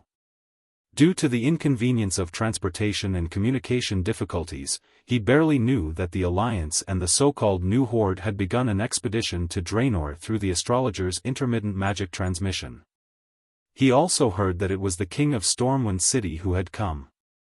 Valen was both happy and nervous. For the arrival of the Alliance, Valen could be said to have painstakingly prepared a lot of materials. Originally, Valen was already very happy to be able to get on William's good side. Who knew that after using his soul to backtrack, he would find out that the master of the puppet in front of him was actually the only demigod in the Alliance. Valen was so excited that his hands were almost trembling.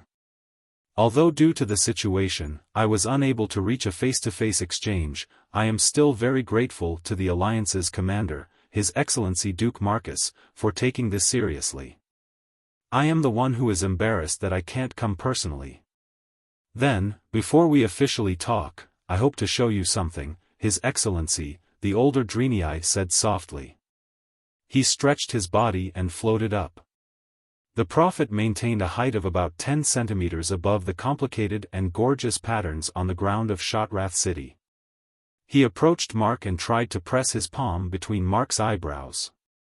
I am very sorry for this action.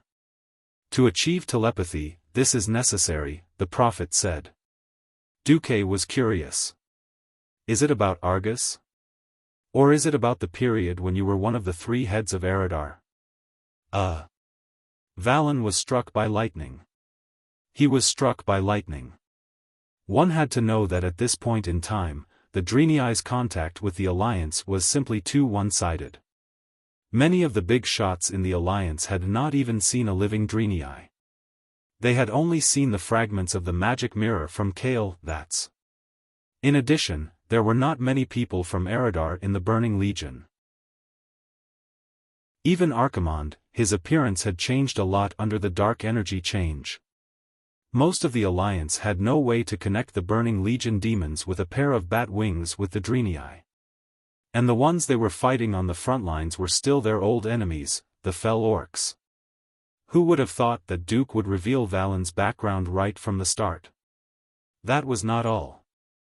There was more to come. Don't be surprised. I once went back 10,000 years ago through the Bronze Dragon King Nazdormu, who controls time in Azeroth. There was a small mistake that time, and I mixed into the Burning Legion. I faced kill Jaden's main body. I also know the grudge between Kill, Jaden and you and your people. So, in the matter of fighting against the Burning Legion, our interests are absolutely the same. If there are no major problems, I will represent the Alliance to invite the Divinity to join. Wait. Wait. Happiness came too suddenly, and Valen simply did not know what to do. For the past 25,000 years, the Divinity had been hunted down and defeated again and again. It was fine if they were not a match for the Burning Legion. When they came to Draenor, they continued to be beaten by the orcs. After the orcs were finished, Illidan continued to beat them. In the eyes of many of the Alliance's higher-ups, the Divinity were scum. Small population, weak combat power. In Kale's report, it only mentioned that helping the Divinity could gain an advantage in the war in Draenor. After all, the enemy of the enemy was an ally. He never mentioned inviting the Divinity to join. Well, Duque came up and said, "Bro, don't even think about it. The Alliance and you are destined to be brothers." It was as if Valen had prepared for today's exam for several years, memorized countless books, and imagined countless possibilities. In the end, Duque just said, "No time to explain, get in the car." Chapter 1395. Valen was still in a daze. He could not believe his ears. Didn't the Divinity need the Alliance? Of course they needed it. The intermittent encirclement of the beastmen and demons had already pushed the Divinity to the brink of collapse. Now, the remaining Divinity were not even 1% of the original number. It seemed like the price of recovering Shotrath City was the loss of almost all the young adults. Look, once they walked out of this hemispherical hall, they could see dying tribesmen everywhere in the residential area. They moaned weakly in the dirty and smelly muddy water, quietly waiting for the arrival of the Grim Reaper. Holy Light was not omnipotent. Holy Light could heal wounds and soothe the soul, but Holy Light could not solve malnutrition, could not let people regrow lost limbs, and could not kill the parasites that had burrowed into the body. Although Valen did not doubt that if those evil and dirty beastmen invaded the residential area, his dying brethren would teach the invaders what willpower was and what a desperate counterattack was, this could not stop this from being the best manifestation of the cruel reality of a dying struggle. 25,000 years of fleeing did not shatter Willen's incomparably tenacious heart. If he were to fall, there would be no one else who knew the Burning Legion's background like he did. He could not fall, even if his tribesmen were all dead, even if he was the only one left. At this time, he learned about the Alliance, and that there was a world in this world that the Burning Legion could not even touch. Even the astrologer of Shotrath City showed him a short video of the Burning Legion's invasion, including Archimonde's corpse hanging on the World Tree's severed limb on Mount Hyjal. Back then, in order to boost morale, the Alliance played this video on repeat in the main cities of the Alliance for 3 months. Of course, Valen recognized that this was his old friend, Archimonde, who was at loggerheads with him back then. From that day onwards, Valen was mentally prepared to hug his thigh. Again, happiness came too suddenly, and he really didn't dare to believe it. After a short silence, there was a flash of joy. Valen bowed deeply. On behalf of 300,000 Divinity, I thank the Alliance for their generosity and acceptance. This is the honor of the Divinity. 300,000 was definitely a rough estimate. The Divinity had been killed off a long time ago, and were chased everywhere by the beastmen like ducks. Duque truly wondered if there were still 100,000 sane Divinity. Of course, Duque did not doubt that Willen had a special way to communicate with his people. For example, the twin emperors. F***ck, that kind of precise number, which was accurate down to the single digit, had almost scared Duque out of his wits when he had first reported it. Of course, Duque would not deny this number. For a human population of tens of millions, even if all the Divinity went to Azeroth, they wouldn't even cause a ripple. That's easy. All countries in the Alliance are equal, and the Divinity are no exception. Let the subordinates discuss the specific details. Now that the connection to the magic network is good, you can tell us if you have any requests. The Alliance will try our best to satisfy you. Food. Valen blurted out. As if he was afraid that Duque did not understand the severity of the problem, Valen emphasized, a large amount of food. The war destroyed all production. We've lost all our fields, so we can only send a small number of our compatriots through the secret tunnel every day to gather food in the forests outside the orcs' control. Food, right? How much do you want? The first batch, I hope to have 100 tons, and the sooner the better. As you wish. At this moment, Dumuk's level shot up from 0 to 100. He did not even need to blink. Dumuk, magic lamp possession. He heard Duque snap his fingers, and the next moment, a few dimensional bags suddenly opened beside Duque. Clang clang clang, the sound of hard objects falling to the ground was continuous. Rectangular strips about 20 centimeters long, shining with golden light, fell out of the void. In just a few blinks of an eye, they had already piled up into a small mountain in front of Valen. Duque smiled. Please call Hoof. Imriel here. Valen nodded almost imperceptibly. Naturally, there were servants who called in Hoof, who was wandering outside the hall, staring at Thomas while simultaneously activating secret observation mode. Hoof was curious. She looked calm on the surface, but her cheerful footsteps and large swishing of her tail betrayed her mood. What calmness! It was obvious that he had eagerly rushed over. Teacher Valen, you called for me? Imriel was a little excited, but also a little nervous. Valen looked at his young disciple with a loving gaze. Ambassador Dooku is looking for you. Hoof turned her head and blinked her eyes. Is there anything I can help you with? Duque smiled without saying a word.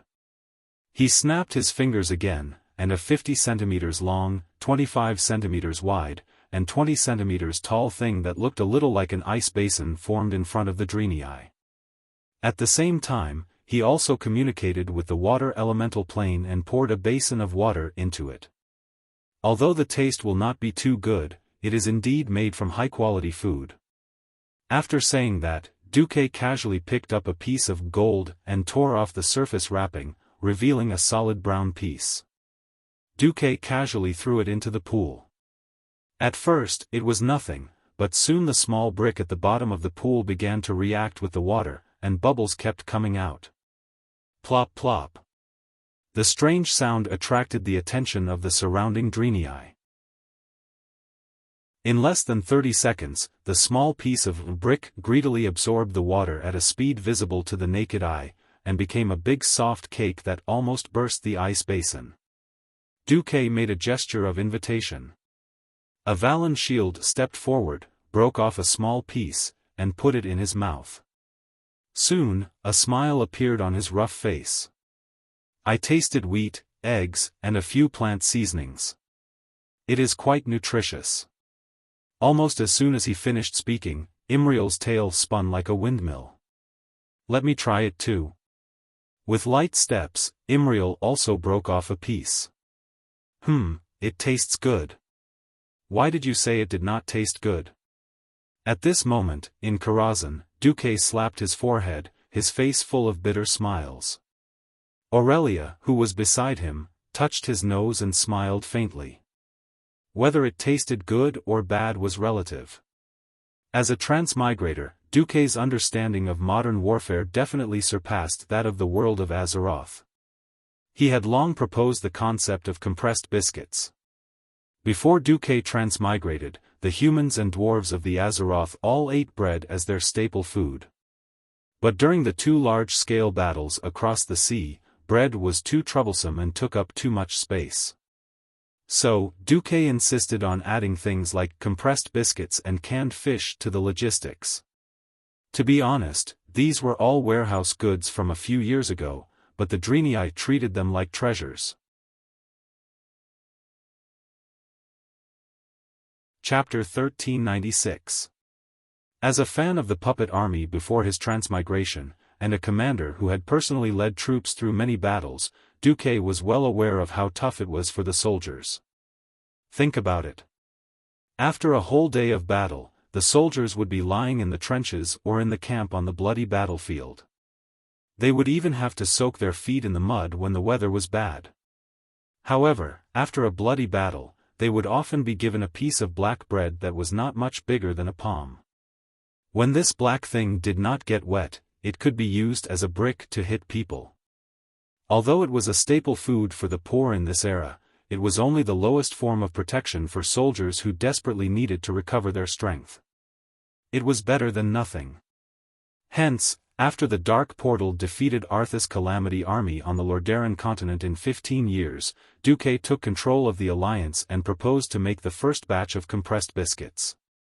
Duque thought of a way to get the dwarves to mix the flour, and then compress it into a small piece. Alright, it had to be said that the dwarves were very capable. He still remembered the first time he saw the finished product. Duque ran over to take a bite, and almost broke his teeth on the spot. He finally managed to cut a small piece, and smashed it with a hammer, only to vomit on the spot. What the hell is this black thing? Magni shrugged. Probably engine oil? Lang looked down on Duque's lack of knowledge. Don't worry, a little engine oil won't kill anyone. When those bastards down there don't have any alcohol to drink, they still steal engine oil and mix it with water to drink. Duque rolled his eyes. These bastards thought that they had a long HP and high HP, so they were courting death. However, what the two dwarves said was the truth. During the second battle at the Dark Portal, when the Iron Stove Castle was facing a food crisis, there were still many fellows who shouted that they could go without food, but not without alcohol. Only later did they find out that the compressed biscuits were indeed compressed enough. The damn dwarves actually used a press to press the compressed biscuits, and didn't even wipe off the oil stains. Duque spent a full 3 weeks to make this bunch of violent dwarves understand that the compressed biscuits could be given to the frontline soldiers. It must be able to bite through, and there must be no impurities. It must also be waterproof and moisture-proof. Of course, this was a thing of the past. Now, the Alliance's standard military rations had been improved to the 5th version. Compressed biscuits, sealed packaged flour, canned soybeans, canned pickled dace, canned beef jerky. Most importantly, the Alliance had developed canned soup that could automatically heat up with a pull of a rope, as well as instant noodles that had poisoned countless youths before Duque's transmigration. With the addition of all kinds of new military stoves, they could eat freshly baked white bread when conditions permitted. If there were no other conditions, he could use clean water that had been filtered through a strainer to boil it. Hot soup and instant noodles would definitely not be a problem. In order to facilitate transportation, the Alliance had made many things standardized, such as boxes for storing artillery shells and canned military rations. Furthermore, the types of weapons were reduced, such as the size of the cannonballs and melee weapons. Only in terms of food, there were more and more varieties. The beef jerky alone had 5 different flavors. No matter how conservative the commanders were, they had to admit that the morale of the soldiers was much higher than before. In the past, after a big battle, the soldiers were all like dead dogs, but now they were full of energy the next day. Back then, after the battle, we only had black bread. Instead of being hacked to death by the enemy on the battlefield, we almost choked to death on our own rations. The Alliance officers who were now lieutenants and colonels complained about this the most to the soldiers. Undeniably, because of these little things that the nobles and officers couldn't see, the Alliance's support for Duque had always been full. The Divinity temporarily wouldn't be able to experience this benefit. Of course, to prevent the Divinity from grumbling in their hearts when they found out the truth, Duque decided to give them a heads up first. To be honest, these foods were eliminated by the Alliance. Because of the high compression ratio, they are the most convenient to carry in spatial storage bags. Considering that you Drenii urgently need food, we use this method. Duque said apologetically. Valen used the holy light to examine it once, and a bright smile appeared on his face. No, no, no. Being able to fill our stomachs and survive is already the greatest gift to the Drenii. I thank Commander Duke Marcus on behalf of my people. For a moment, Duque thought he was hearing things. It sounded like the voice of someone with a high favorability rating. He took the time to glance at the system. Wasn't it close? He found that his reputation rating in Shotrath City had jumped from indifferent to reverent. Needless to say, this time, he almost moved himself.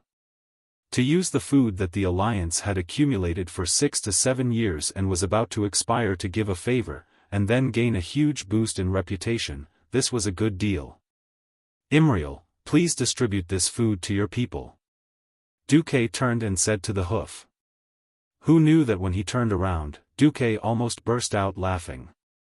Although the hoof was full of energy, it was actually starving, or it could be said that the food in Shotrath City was too bad, causing it to be gluttonous. What happened to the food test? What the hell, eating until both sides of your cheeks are full, what the hell is this? After noticing Duque's gaze, the hoof was so scared that it choked. It grabbed its neck with both hands, looking like a ghost that was about to hang itself. Woo, help, Duque was speechless. He also did not know how he understood. Anyway, he first passed a pot of water to Imriel and let her gulp it down, then helped her to pat her back a few times. Only then did she gulp down the food. Hoo, I almost thought I was going to choke to death. The hoof kept patting her chest. Duque noticed that she was choking on her tears. Valen, who was at the side, held his forehead. He was speechless, as if saying, why did I teach such a disciple? Excuse me. Valen could only smile bitterly. Duque thought of something. No, it's okay. Imriel's behavior reminded me. A person who has been starving for too long, suddenly overeating, will cause sudden death. So even if the food is distributed, please slowly increase it. Valen was slightly stunned, and the gratitude in his heart increased. A person who can think of such details is indeed a person whose heart is filled with holy light. Duque was speechless. Alright, a few words can bring up the topic of holy light again. I, who was seriously discussing scientific knowledge with a fraud, feel so helpless. On the other side, Duque and Valen were discussing the next step of cooperation. On the other side, Imriel, surrounded by the guards, had already begun to distribute food. We have already joined the Alliance, from the world of Azeroth. This alliance has defeated the Horde more than once. They even killed the first chief of the Horde, Black Hand. The Alliance has just sent people to deliver food. Everyone has it, no need to squeeze. On this day, countless Drenii were in tears. Chapter 1397. Who was the one crying tears of joy? Who was the one cheering for the seemingly ordinary food? There was only one answer, the Drenii. The Drenii were too bitter. They had been chased by their former compatriots for over 20,000 years, wandering everywhere with nowhere to hide. Almost every planet they went to, there would be burning legions void battleships chasing after them. Forget about 1,000 years of peace, it was already good enough to have 50 years. Many times, the civilizations and races they encountered were weaker than them. They could not help them resist the burning legion. In order not to screw them over, they would even take the initiative to leave those planets with intelligent beings. How could they be like today, receiving shelter and protection from a powerful force? From the astrologers who had already become a branch of Shotrath City, they had heard of the powerful legends of the Alliance. Now, it seemed like they were lucky enough to be witnesses to this invincible legend. Be careful not to choke. If you've been hungry for too long, your stomach won't be able to take it if you suddenly eat too much. She had a serious expression on her face, as if the person who had just choked on the food was not her, but some passerby. Fortunately, the Drinii all believed in the holy light. Even the apprentices from Karabayar's temple had a sense of blind obedience. Both adults and children were hungry, but they were very disciplined. There was no crowding, no fighting, and everyone lined up to wait for Imriel and the others to distribute the food. Do you see that? There are many tons of food there, enough for us to eat for a month. Hold on for another week or two, and the Alliance will open up a path from Hellfire Peninsula to Shotrath City. The Drinii listened to Duke's little suggestion, and took the mountain of compressed biscuits and soft food that looked like puffed cakes and patrolled one round around Shotrath City. With food in their hands, they did not panic. The Drinii were famous for their resilience. Now, they were even more confident that they could defend their main city. At the entrance of the main hall, the shield of Valen surrounded Valen and Duke, standing side by side. Valen looked at this scene and felt a lot of emotions. I really didn't expect this. There are many things that you didn't expect. The Drinii joining the Alliance is a win-win for all of Azeroth and the Drinii. The Alliance needs your technology and the guidance of the Holy Light. You need the Alliance's combat power and protection. We are natural allies, aren't we? Indeed. Valen nodded. Nothing could be more beautiful than this union. One had to know that within the Alliance, the Church of Holy Light was a pillar that transcended nations and races. Even though the Night Elves had the protection of Elun, the Holy Light Church was still the main force in the Alliance. Coincidentally, ever since Alonso's and Uther died, the position of Archbishop of Holy Light had been vacant. Duke immediately suggested that the great trickster Willan should take this position. They were of different races, but their beliefs were the same. In addition, educating outsiders was a great honor for the Drinii. How could Valen refuse? His heart that was hanging in the air had long since been put down. As long as the Alliance sent reinforcements, they would be able to announce that Delaney had perfectly merged into the Alliance. Praise the Holy Light. Praise the Alliance. Long live the Prophet. Now that he was full, if he didn't roar, how could he be worthy of this ecstasy and joy? The entire Shotrath city was boiling. The noise spread thousands of meters away, and the entire Fel Orc camp could hear the unique cheers of the Drinii. Kilrog Deadeye knew that Shotrath city wouldn't be able to be conquered by just relying on him and his Fel Orc army. He was also suffering. When he first joined Illidan, the first order that Illidan gave him was a death order. But in the past few days, he couldn't contact Illidan at all. His new master seemed to have disappeared from the face of the earth. The command center of the entire Outland army was completely paralyzed, and the commanders of each place were fighting their own battles. Magtheridon asked for help from the Dark Temple, but the Dark Temple ignored him. He asked for help from Vasht's Naga army in Zangarmarsh to the west, but Vasht said that without Illidan's orders, she could only continue to carry out her original orders and extract the lake water from the swamp. As the saying goes, every family has its own problems. At this time, the tribe was also in trouble.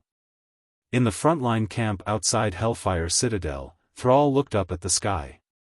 The Azeroth sky and earth seemed to be a distant memory, far away in his mind. All he could see was the endless darkness in the sky, torn apart by the occasional flash of light or mysterious energy. Seeing the stalwart figure beside him, Thrall asked, "What's the situation?"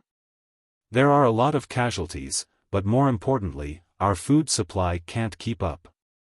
The dead man had no expression to speak of, but Orgrim's voice was full of shame. "It's all my fault. I should have known that the situation would be worse than I thought." He thought that when he returned to his hometown, the tribe with the orcs as the core would be fighting on home ground. He didn't expect that his hometown was still his hometown, but it had long changed beyond recognition. Even with the addition of the goblins, the tribe's supply method was still primitive.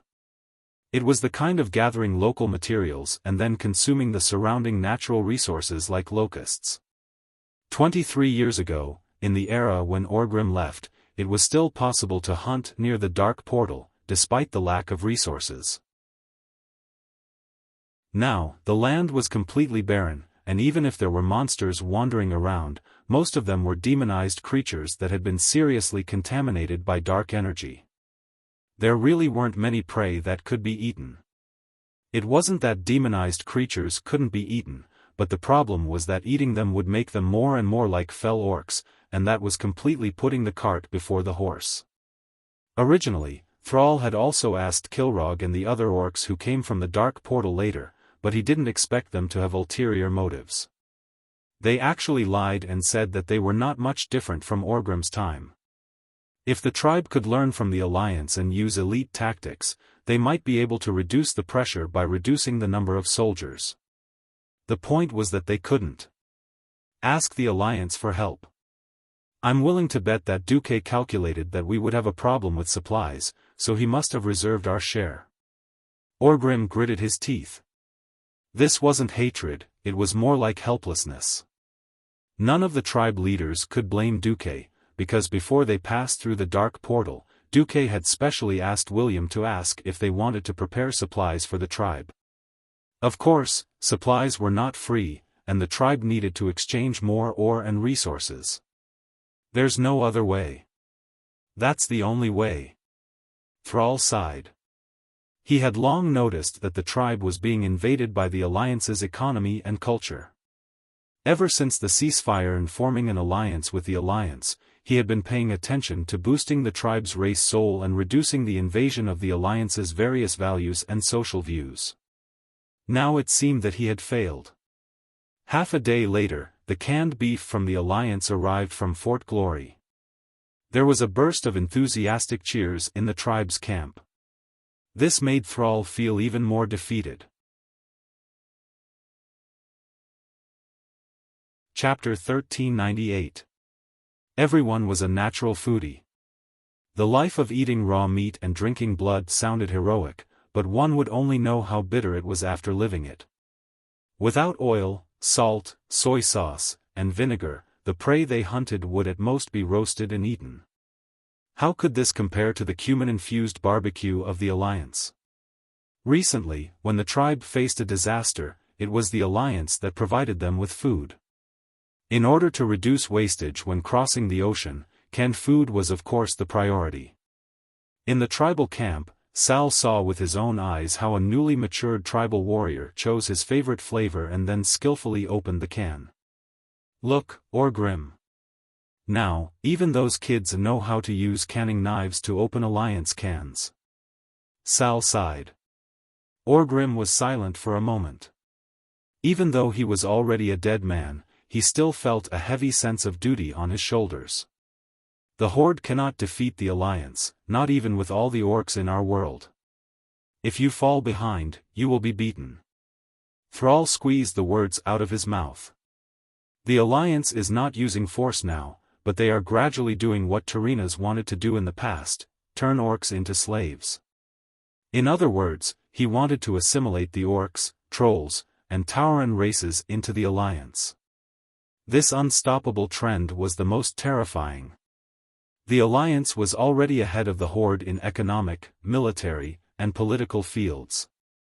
In addition, there was a huge difference in population and country size between the two sides, as well as the fact that the leader of the Alliance was a demigod who didn't age or die. Under normal circumstances, the tribe would have no chance at all. Unless, the two tribal elders instantly thought of the same thing. But as soon as their eyes met, they looked away. That's right. Unless the Alliance changed and suffered a crushing defeat, it had to be something like Duque dying in battle and the Alliance collapsing. But neither of them would forget the principle of being in the same boat. If the Alliance lost like this, they would definitely have lost to the Burning Legion. Perhaps this was a chance for the Horde to rise up, but it was more likely that the Horde would be destroyed along with the Alliance. As long as the tribe leader wasn't an idiot, he wouldn't purposely make this happen. Sigh. Do your best. It was November 2nd. On this day, good news finally came from the Allied army. William led half of the Alliance's hero team to kill the Lord of the Abyss, Magtheridon. 2 days later, the main force of the Horde conquered the entire Hellfire Citadel. At this point, the first goal of the Allied forces had been achieved. There were 2 general directions in front of the Allied forces. The first was to charge west into Zangermarsch. If they could open up the swamp, then the Allied army's choices would become more plentiful. They could turn north into Blade Peak and chase after those traitors who betrayed the tribe. Finally, they could go further north to the Nether Storm and settle all the unstable factors. They could also head south of the swamp and enter Nagrand, where most of the normal orcs lived. The second was to enter Terakar Forest from the southwest. He would completely establish a connection with the Draenei, and then use Shotrath City as a base and supply transfer point. However, the following march would not be easy. This was because the Auchinton area in the southern part of the Teroka Forest was completely out of control. There were a large number of undead creatures, Illidan's lackeys, and the Crowmen. Of course, they could directly attack Moon Shadow Valley from the east of Shotrath City, where Illidan's lair, the Black Temple, was located. But if he did that, he would run the risk of his retreat being cut off. Because Vashj could easily ambush the Allied army supply line. No army could withstand this kind of attack from the front and back. However, the Allied army could not avoid it at all. From Fort Glory to Shotrath City, Duque and his party could be said to have a smooth journey. That was under the premise that the Nagas did not make a move. Because on the road from the Thorn Cliffs to Shotrath City, not far to the north was Lake Hermia. That lake was connected to Zangermarsch. Within 5 kilometers of the water, it was definitely the Nagas' world. In the Allied army meeting, the leaders of the Alliance and the Horde were all worried. Don't you have Nagas in the Alliance? How about letting them go into the swamp and fight with that Vashj?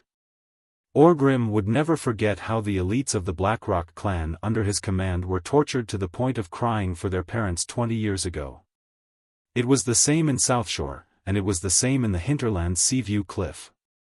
Varian smiled bitterly and shook his head. I've already asked. I've also asked Duque to borrow that Naga.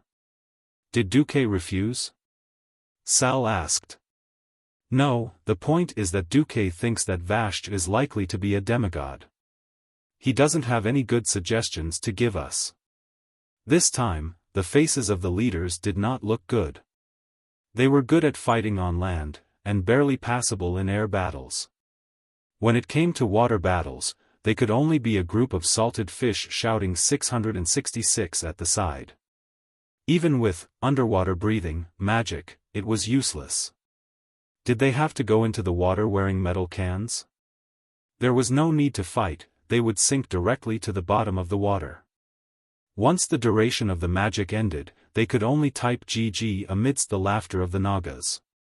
Can we only find a breakthrough from Teroka? Orgrim muttered. Varian let out a breath of turbid air. Fandral. In the name of the commander of the Alliance Expeditionary Army, I order you to lead the Cenarian Expeditionary Army and build a forward base just past the Thornfang region. You will think of a way to deal with Vashj's Naga troops. At the very least, you must restrain her. Fandral Staghelm said bitterly. Ever since Du made a small report before Isra left, Fandral's position in the Cenarian Assembly had become a little unstable. Tyrant had sent him to the Outland with a single order. Under the double pressure, he had no choice but to obey. Alright, it was not wrong to let the Druids deal with the underwater creatures. After all, only the Druids could transform into seals and have underwater combat power. Ignoring the constipated Fandral, the Alliance and the Horde began to discuss the defense of Teroka. The final result of the discussion was that the Alliance would defend Lake Hermia in the north of Turoka Forest, be responsible for transforming Shotrath City, and build a fortress at the entrance of the Moon Shadow Valley to prevent Illidan's counterattack. The Horde would focus on attacking the Ochantan area and opening up the road to Nagrand so that more orcs could join the Alliance. This plan did not seem fair at all. The Alliance had to divide their forces, and the burden was also heavy. As the leader, one had to have the responsibility of leading. Now that the Alliance was stronger, this was the only way. In Karazhan, Duque finished reading the copy of the conference report sent by Varian, threw it aside, and rubbed his eyebrows. I didn't expect Vasht to become such a huge problem. On the surface, once the road to Nagrand was opened, it was possible to take 1,000,000 Horde troops and ignore Vasht and directly attack the Black Temple. But in reality, that was not the case. In the Outland, the teleportation portal was quite unstable. At most, Duque could open up a teleportation portal that was specifically connected to Shotrath City, but he could not guarantee a teleportation portal that continued to the front lines of the Moon Shadow Valley. Without a guarantee of supplies, he could not expect the frontline soldiers to have any combat power. I still have to deal with Vasht first. Chapter 1399. Duque never felt that Vasht was very strong. Even in the game before he transmigrated, the team led by Duque only took about 3 days to complete the first kill. In the reality of this life, Vasht became a big problem. If a Naga was more than 5 kilometers away from any large body of water, their strength would greatly decrease. Not only because they were aquatic creatures, but also because there was too little water in the air, which would directly affect the strength of the female Naga's magic. In water battles, Vasht, who was probably already a demigod, was almost unbeatable. As long as they stayed in deep enough water, in theory, only the deep-sea giants could fight the Naga. The deep-sea giants did have a boss called Morogrim Tidewalker, but the problem was that he was also in the Serpent Shrine. He was Vasht's underling. Above Vasht, only Queen Azhara and the ancient god En-Zoth were above her. Alright, they were all wearing the same pair of pants. The Naga's lower body was in the shape of a snake and did not wear pants. Sorry. If Duque could descend into the Serpent Shrine, Duque had at least a 90% chance of killing Vasht alone. Yet, he dared to come, and kill. Jaden dared to descend and block him. Duque did not have the guts to fight CEO Egg, whose strength was 100% or even full of rage, in a place without anti-Titan and anti-Burning Legion formations. That would be courting death. Perhaps in the original history, because of this reason, there were not many big shots in the Alliance who appeared in the Outland War. Yet, the geographical location of Zangarmarsh was too important. One Vasht was like a sword of Damocles hanging on the neck of the Alliance army, ready to cut down at any time. Duque felt a headache coming on. Whatever, at most, I'll just have to pretend and let Fandral take the blame. The entire month was spent in the Alliance army's rest and strategic shift. On the 5th of November, at the easternmost side of Zangarmarsh, Fandral personally went down to direct the arrangements and build the Cenarian camp. On the same day, Jaina was overseeing the blasted land, while Anastrian was at the Hellfire Peninsula. The two Breaking Dawns worked together to open the Dark Portal to the maximum, and finally transported the Alliance's most advanced road opener over.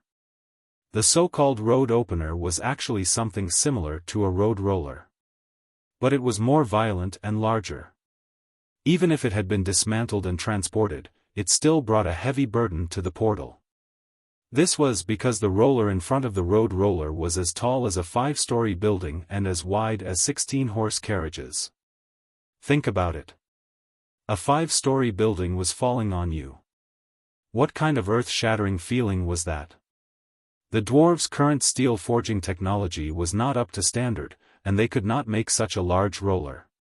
Black technology was never something that could be achieved in a single leap. If they couldn't form it in one piece, the dwarves could do it like building a ship. They could use rivets to fasten the bent steel plates together and weld them. As a result, a gigantic creature was born. Coupled with the Alliance's latest slap-you-in-the-face diesel engine, this kind of road opener would definitely be shocking to drive. Wasn't that so? Anyone who had been inhaled by the black smoke from the chimney would feel like they had rolled dozens of times in a coal yard. Only a dwarf would dare to use such an environmentally unsound and inefficient thing. In any case, since the day this thing was born, Duque had forbidden it from entering any of the main cities of the Alliance other than the steel furnace fort. What kind of joke was this? If they were sprayed by this thing, all humans and animals would die, and there would be no need to plant crops. But there was nothing Duque could do. The diesel was still the latest product, and the quality was terrible. The diesel engine was about the same, just one level higher than the steam engine. Alright, the Allied army could not go west. The entire Hellfire Peninsula was surrounded by air forces, and even if they flew over, they would be suspended in the void. With nothing to do, an army of 100,000 killed all the monsters southwest of Fort Honor in a week, and the steel-toothed marauders could only be found in the specimen room. After leaving Fort Honor, they went southwest, passed through the warp plains, and arrived at the Thorn Path. The road opener only took 3 days. The intersecting, steel-hard, scalp-numbing thicket of thorns gave off a continuous series of explosions under the pressure of the road opener. Weren't you very hard? Weren't you not afraid of fire? Come. Who's afraid of who in a head-on fight? After the unreasonable road roller rolled over, the diesel bulldozer went up, and the dwarven construction team followed to pave the road and bridge. In any case, after 3 days of rumbling, they finally opened up a wide road that was comparable to the Glorious Avenue. In the Thorn Cliff, Duque, Thomas, Imriel, and a dozen Drenii stood on the side of the road. Seeing the huge road opener completely flattening the thorn forest, which was once the Drenii's forbidden land, Imriel and the others were stunned. Is this the strength of the Alliance? Imriel's tail kept spinning, and the curiosity of a young girl was evident on her face. The Drenii's technology level is actually very high. It's just that you lack energy. To be honest, Duque had his eyes on their black technology. If they could solve the problem of energy supply, the Drenii's interstellar warships and whatnot would be high-end. Compared to the Drenii, Azeroth's so-called latest diesel flying battleship was nothing. Although Duque would protect the Drenii, he must also get his hands on their technology. But now was not the time. Duque could not bring himself to ask them to sell their bodies, land, and ancestral graves as soon as they entered the Alliance. Moreover, before confirming that the Alliance had the strength to fight against the Burning Legion, Willan, that old faker, would not give them any solid information. At this time, Duque and the others saw the mission officer of Glory Fort, and a damned dwarf with a particularly strong aura, the first person in the Alliance's mechanized forces, Bulang Bronzebeard. He was not the king, but most of the time, his authority was greater than the king's, because most of the Alliance's new weapons were created by him. Seeing such an important person walking over, how could Thomas not be nervous? He is. Imriel asked softly, and at the same time, half of her body hid behind Duque, and pulled on Duque's robe. Oh, the dwarf Prince Bulang Bronzebeard, an important person. But it's okay, he's easy to get along with, Duque replied softly. Oh, you're the one with an outstanding battle record, the one who led a small team to make contact with Shotrath City, Mark Dooku? I heard that you were also the one who surveyed and evaluated the terrain. Bulang came over and handed over a flat metal bottle. Needless to say, that must be Bulang's collection of strong liquor. Dwarves did not beat around the bush. Giving you liquor meant that they thought highly of you, and wanted to make friends with you. Friendship was deep, and one gulp was enough. Duke didn't say anything and gulped it all down in one gulp. His face was not red, and he was not out of breath. "Oh. Mage boy, you have a good alcohol tolerance." Bulang gave a thumbs up. "This is my special brew. It's 80 degrees, and a normal human would pass out in 2 mouthfuls. The Dalijan mages are very slow, saying that it will affect the brain, and they won't drink it no matter what. It's not interesting at all." Duque laughed. This was not his real body. All the food that entered the artificial stomach would be stirred, and it would not affect the body at all. It turned out that by controlling the artificial humans, one could pretend to be the god of wine. Duque smiled slightly. "I was born." Chapter 1400. Some people were born unable to drink, and they would get drunk the moment they touched alcohol. There were also people who were born without getting drunk. It couldn't be helped. The enzymes in their bodies were especially active when they were born. The dwarves didn't understand this stuff, but they knew that there was a difference in alcohol tolerance between people. Bulang was amused by Mark's answer. "Good. You have guts. I'll take you as my friend." Pfft. At that moment, Duque, who was playing a remote control game in Karazhan, burst out laughing. He controlled Mark and replied calmly, "Thank you." Mark Dooku, a puppet without self-awareness or even a brain, was born without the possibility of getting drunk. If Bulang foolishly competed with Mark in drinking, he wouldn't be able to win even if he drank until his liver exploded. Fortunately, Bulang wasn't so free to compete in drinking with a new little wizard in his eyes. Sigh. Such a magnificent piece of equipment is useless for pushing down thorns. What a pity. Bulang took out another bottle of wine, took a sip, and muttered casually. "Oh, what else can it be used for?" Duque asked casually. "For large-scale projects, flattening the ground, or filling in the river." Filling in the river?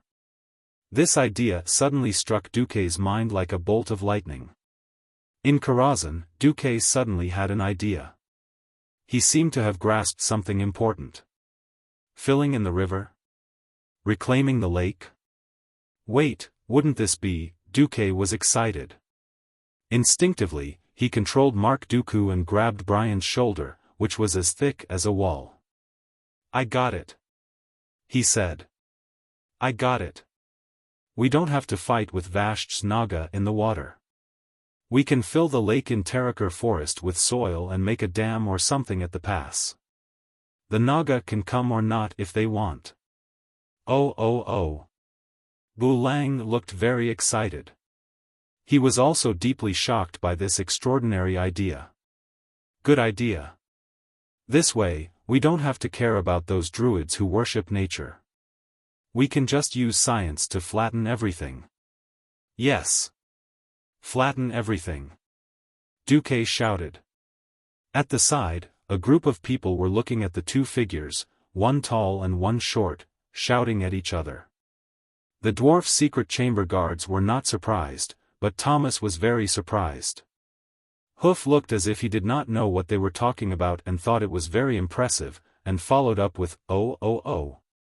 What they didn't know was that at this very moment, at the eastern edge of Zangermarsh, bordering the Hellfire Peninsula, a battle to the death was going on.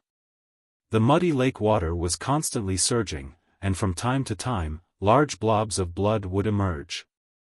At the bottom of the lake where the visibility was terrible, all tactics and coordination were just nonsense. Although it was a probing battle, if he couldn't gather any information and reported the losses to the higher-ups, he really didn't know what would happen to him.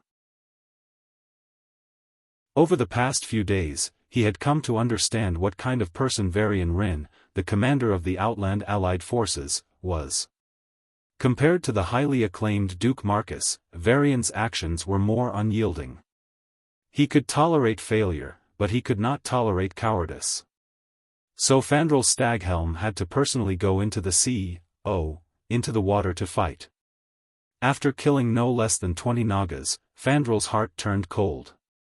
As a strong person who had stepped into the realm of heroes, his senses were stronger than all the other druids, so he could clearly feel that the corpses floating at the bottom of the lake were mostly Tauren and night elves.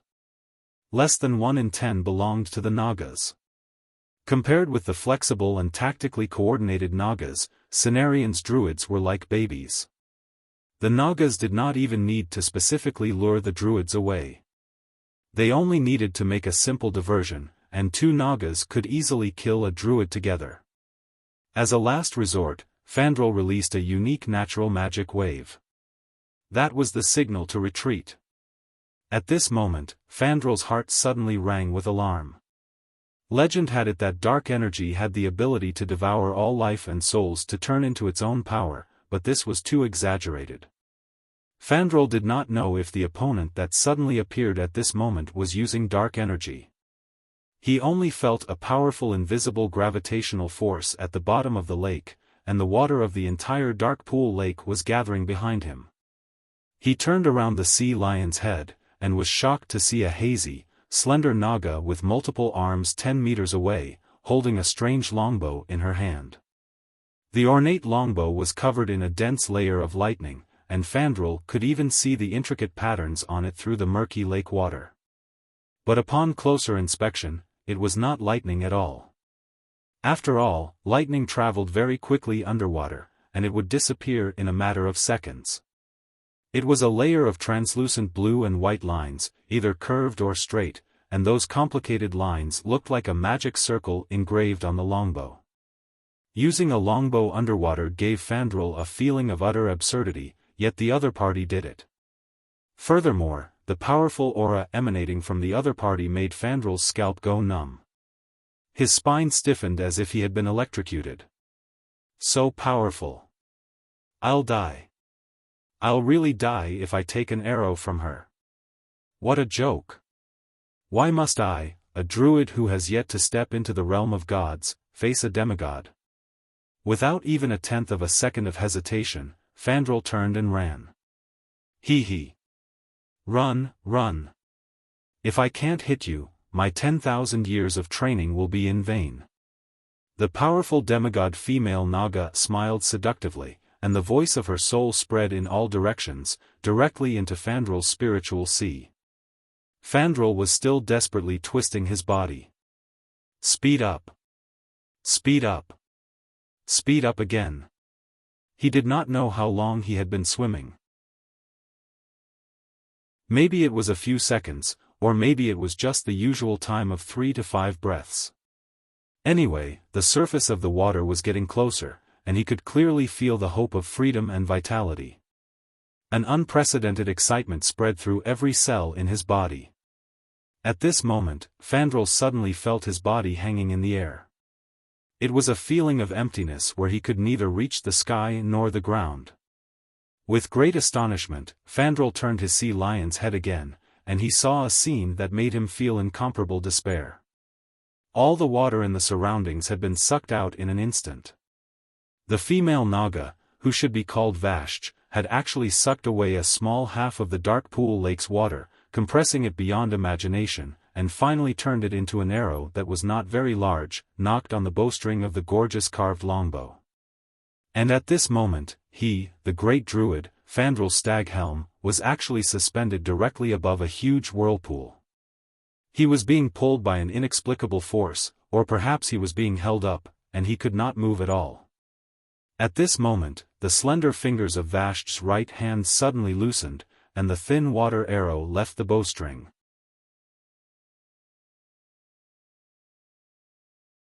Chapter 1401. Whoosh! Suddenly, the arrow lengthened. No, Fandral screamed. He understood that if he was hit by this arrow, it would be equivalent to being hit by half of Dark Swamp Lake. No. Or worse. Because the lake was a compressed version. At this critical moment, he showed the true colors of a hero-level powerhouse. He did not choose to turn into an eagle and try to fly away. Instead, he turned into a ridiculous bear. In this state, his armor was even stronger than that of the Dwarf King's deity incarnate state. Of course, it was only armor. In terms of magic resistance, the the bear could not compare to the dwarf king's avatar. But the bear's vitality was stronger. Then, he took the attack head-on. Just as the mark controlled by Duque and Bulang reached an agreement, thanks to the magic network transceivers all over the Hellfire Peninsula. Bulang was the first to receive the news. A human mage hurried over, but his eyes fell on Mark Dooku, who was standing beside Brian. The messenger looked a little awkward because this was a level 1 secret. "I'll take my leave." Duque wanted to retreat after saying this. But Bulang grabbed Duque's wrist like a pincer, and he could not move. Bulang glanced at Thomas and the confused Hoof and laughed, "Brat, do you think I don't know who you are?" This was a pun. Duque did not expect Bulang to be so cunning. When Thomas heard this, he naturally thought that this mark should be a descendant of some great meritorious service. Or the illegitimate son of some big shot. In the circle of nobles, this was a normal thing. Imriel knew nothing about humans. Anyway, he was just a mascot. But to Duque, it was a different story. His impersonation of Mark Dooku was kept a secret from everyone except his own harem. The more people who knew, the easier it was for something to go wrong. He did not think that he would expose himself in a moment of excitement. At the end of the day, it was because his relationship with the 3 Bronzebeard brothers and Jurban was too good. For many days and nights, it was Duque, the transmigrator, who brought along these 4 dwarves who had a big brain hole and were passionate about practical matters, turning what was supposed to be black technology into reality. From blitzkrieg to rail transportation. From mechanized standardized mass production to flying battleships. Sometimes, even Duque's closest friends, the Windrunner sisters, were jealous and said that Duque spent more time with the dwarves than with them. At the end of the day, Duque was too familiar with Bulang. On this side, with Bulang's permission, the messenger reported the latest information: the Cenarian Expeditionary Army suffered a crushing defeat in the first battle. Sir Fandral Staghelm was ambushed by Vashj and was seriously injured. In Karazhan, Duque raised his eyebrows and muttered to himself, "Why didn't Vashj just get rid of this guy?" Well, Duque did not speak, but Bulang did. "Damn it, if he's dead, no one will scold our industry for polluting the environment. This is really unfortunate news." The group of people around him rolled their eyes. "You've been exposed a long time ago." Bulang did not blush. Anyway, it was not the first time that the Bronzebeard brothers, who held the banner of the Industrial Revolution and shouted, "Want GDP, not environmentalism," had quarreled with Fandral in the alliance. Duque did not care about this kind of trivial matter. After all, the alliance was an equal organization that only required allies in military matters and tried to coordinate as much as possible in other matters. As long as they did not join the Burning Legion or other evil forces, it was their business how they did in their country, and other countries could not interfere. Besides, the Industrial Revolution in Azeroth was originally driven by Duque. In fact, when productivity had not developed to a certain level, there was no environmental protection or sustainable development at all. Ahem. I've gone too far. On this side, Bulang patted Duque's shoulder with his big hand. Well, it seems that it's up to us now. November of the 23rd year of the Dark Portal. In Azeroth, this was undoubtedly the month of entering winter. In Draenor, which had lost its core and was disintegrating, the weather did not change at all. The Taraka forest was still like summer. Due to the large number of allied troops entering the Taraka forest, the Fel Orc army that had previously besieged Shotrath City had retreated early under the command of Kilrog. They entered the Blade's Edge mountain area further north through Zangarmarsh that was controlled by Vashj. Duque was able to let Bulang's engineering team carry out the chain blockade operation under the cover of the Griffin Legion and the Dalajan mages in Stormwind. The so-called chain blockade, the biggest meaning was to block the enemy, so that the enemy could not go up or down, making it extremely uncomfortable. Specifically, it was to build a dam to stop the flow. If they followed the traditional method, then someone had to walk or take a boat to the middle of the water and sink huge wooden stakes all the way to the bottom. Then, using this as a foundation, they would throw sandbags or something to block the lake water and cut off the entire mouth of the lake. Finally, they would slowly build a dam. If this method was used in a peaceful place, it would not be too much of a problem. But in Dark Swamp Village, where strong enemies were watching from the side, it would be a little dangerous. Dark Swamp Village was located in the southeastern corner of Zangermarsh. It was the core waterway that connected Dark Swamp Lake and the Taraka Forest's Hilmia Lake. It was a place with many small islands and narrow waterways, similar to a water village. Although the water was relatively gentle and shallow, when it fell into Hilmia Lake, there was an obvious big drop. To be specific, it was a large waterfall that was more than 100 meters wide and had an average drop of 20 meters. What do we do? Although he had sent scouts to survey the terrain and had seen the actual situation, Bulang still frowned. Duque, who was playing the role of Mark Dooku, had a card up his sleeve. He raised his thumb and pointed at the big guys behind him. "Didn't I tell you to remove all the steam tanks and put stones on the turrets? Just drive the tanks into the water and sink them." As soon as he said this, the dwarves around him were shocked. Damn! There was such a suffocating operation? Bulang said, This will work. Anyway, the people operating the tanks have all been replaced by humans who can swim. It's not like your people are going into the water. Duque shrugged. Bulang finally understood. Using wooden stakes to seal the mouth of the lake was too slow. Once the Nagas attacked, the project would definitely be paralyzed. But if the entire steam tank sank, half of the mouth of the lake would be sealed on the spot. The tank with the turrets removed was like a large rectangular box. It was very convenient to stack more tanks on top of it, or to build the stones for the dam. In this way, the sealing of the lake could be done in half a day. When the lake water stopped flowing, it would be useless even if the Nagas came. They would not be strong enough to move these behemoths that weighed more than 30 tons. What a genius idea! How did you think of it? Bulang let out a sincere sigh of admiration. I saw it on TV when I was watching the flood rescue.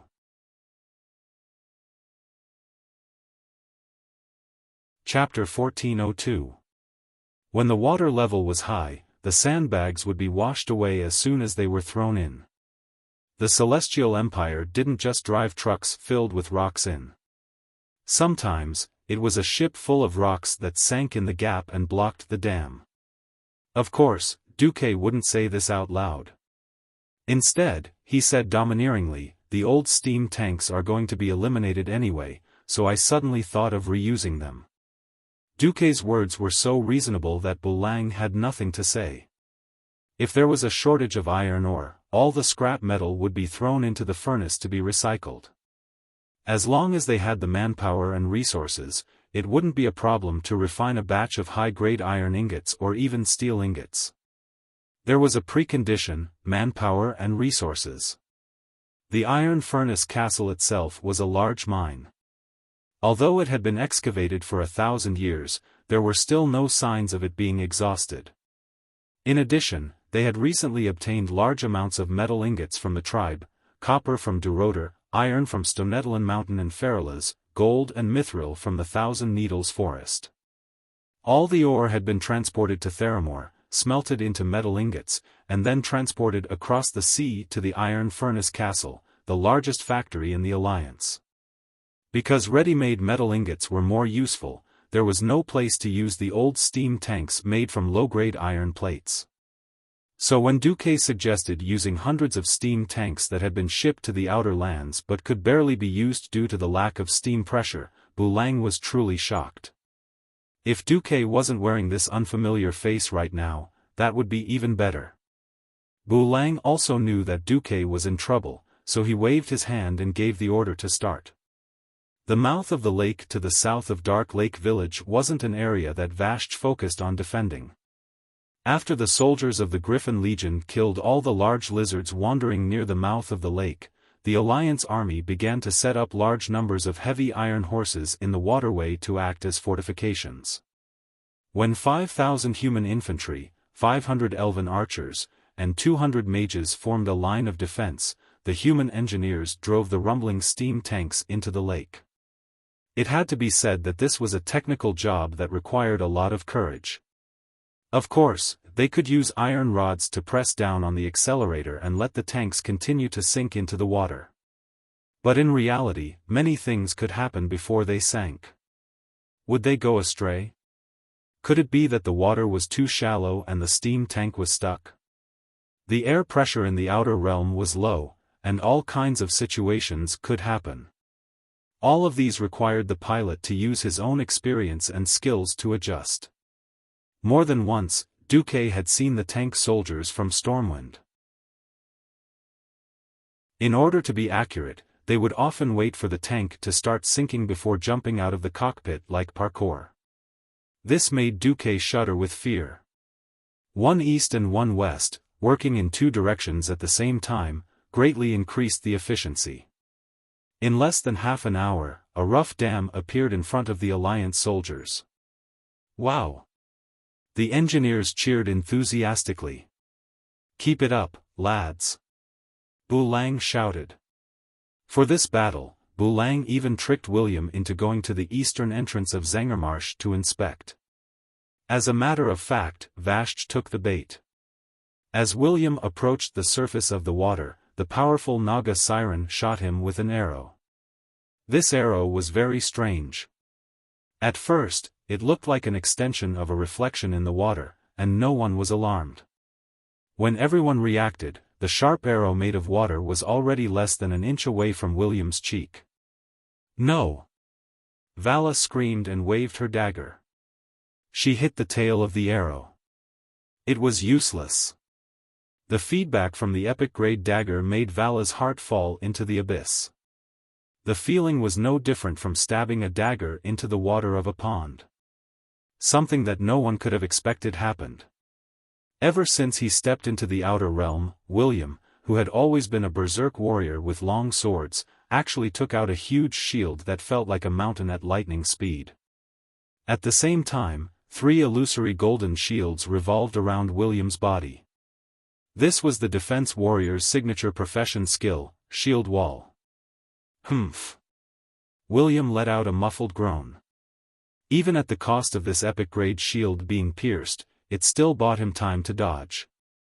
William's entire body was almost parallel to the ground as he dodged the water arrow's splash by a hair's breadth. Tisk. A disdainful soul voice came from the water. William didn't come here alone. As the commander of the Outer Realms allied forces, besides Vala and Brawl, there were also Solarian, Lilith, and other hero-level powerhouses beside him. Unless Vala was willing to give up her advantage in the water and run to the land to fight William and the others, she could only give up. In fact, not long after they retreated, Vala received information from the Dark Lake village. What? Good plan. Vala's seductive face flashed with a fierce glint. Let the Tidewalker pass. On the other side, in the south of the Dark Lake village, intense construction was still going on. A temporary dam formed by 4 huge steam tanks sunk side by side had already appeared in front of everyone. Using the tanks that had sunk into the water and were filled with rocks as the foundation, a large number of sandbags were thrown to the north of the dam. The originally turbulent water had now become a small stream. When the flow of the water slowed down slightly, Duque ordered people to pour cement into the water. Hee. In another half a day, even if Vala came personally, she wouldn't be able to deal with this dam. Bulang snickered. Don't laugh too early, Duque warned. Never underestimate an intelligent powerhouse. As if confirming Duque's guess, rumbling footsteps came from the north of the Dark Lake village an hour later. Duque and Bulang frowned at the same time. A scout came. Report. We've discovered a giant that seems to be a deep-sea giant. He's holding a huge anchor and is advancing towards the dam. There are hundreds of water elementals and close to 1,000 male Naga around him. There are many enemies, and we don't have many experts on our side. Bulang pouted. I know. Duque gazed into the distance expressionlessly. The Griffin Legion soldiers in charge of guarding the front were resting in 3 shifts. Only the 2,000 people at the outermost part of the formation were prepared for battle. The rest of the soldiers were allowed to rest, but they were all wearing armor and holding their weapons. Since there was enemy activity, they all took their positions and waited for the enemy to arrive. However, the battle this time was different from any of their previous battles.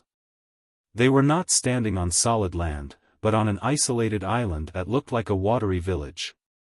Although the water was shallow, Duque would never forget how terrifying the water attacks in the Romance of the Three Kingdoms were. The places where the soldiers stood were all reinforced with sandbags and were at least 10 meters away from the surface. In this period of time, they even added metal components that resembled a wave breaker to the front of the soldiers. That's right, the greatest enemy of the soldiers wasn't the Naga, but the possible flood.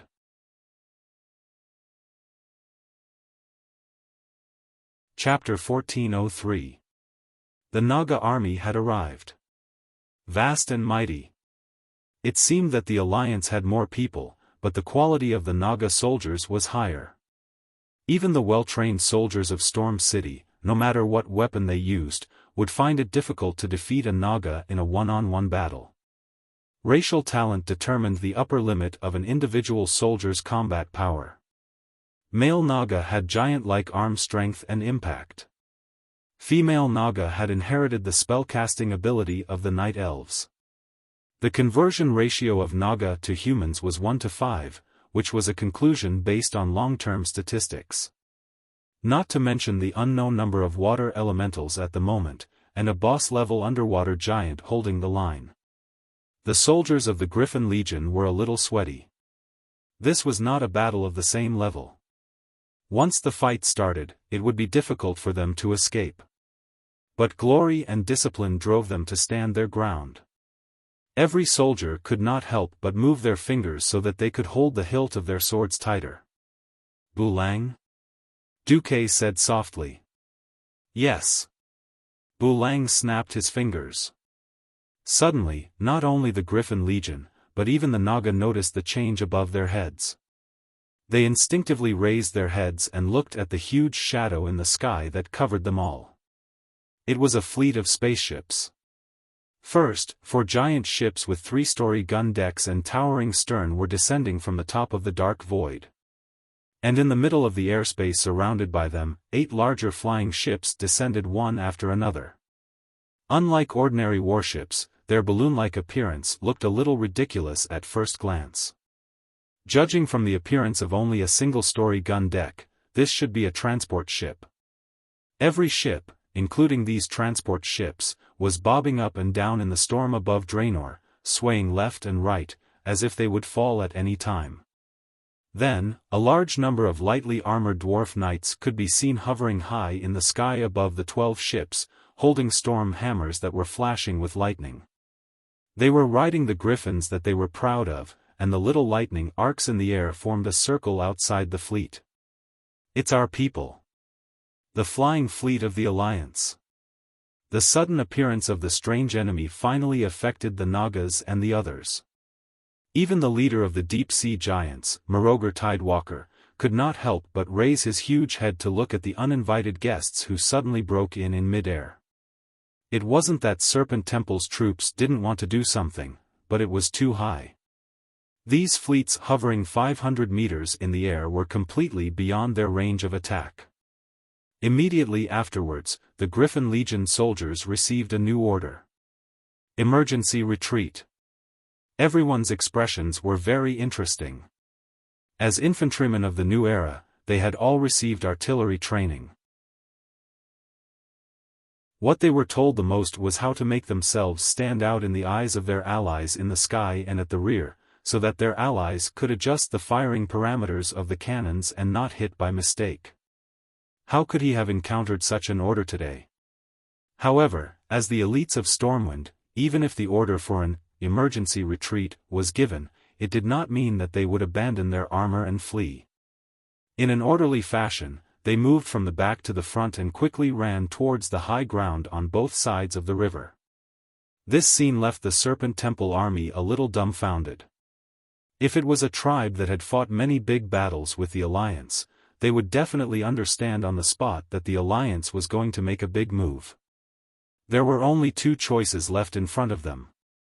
One was to charge quickly and muddle their own soldiers with the Alliance's soldiers as much as possible, creating a chaotic battle.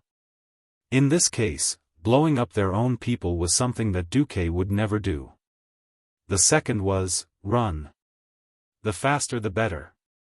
Unfortunately, before the battle in the Outer Lands, Vasht's people had never interacted with the Alliance, and were unable to understand how crazy modern air raids were.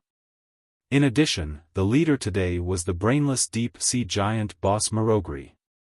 In the end, the group of Naga made the most idiotic choice. Like curious babies, they looked at the large-bellied ship above their heads as it opened its hatch. A large cloud of gray stones fell from the sky. What is this? Don't know. If they want to kill us, they should at least use stones, right? A group of male Naga who were not very intelligent showed the Alliance what it meant to be dumbfounded. Very quickly, they realized that something was wrong. The grayish-white substance on their bodies reacted to the water on their bodies. It was a terrifying feeling, as if one was suddenly thrown from a cool spring pond into a blazing hell. The psychological gap was accompanied by the sharp pain around their bodies. Every Naga could not help but wail in pain. They beat themselves madly, using their claws to wipe the dust off their bodies. However, it was useless. In order to display the characteristics of aquatic creatures, their bodies were mostly soaked in waist-deep waterways. However, when these gray stones came into contact with the water, they immediately produced a terrifying heat.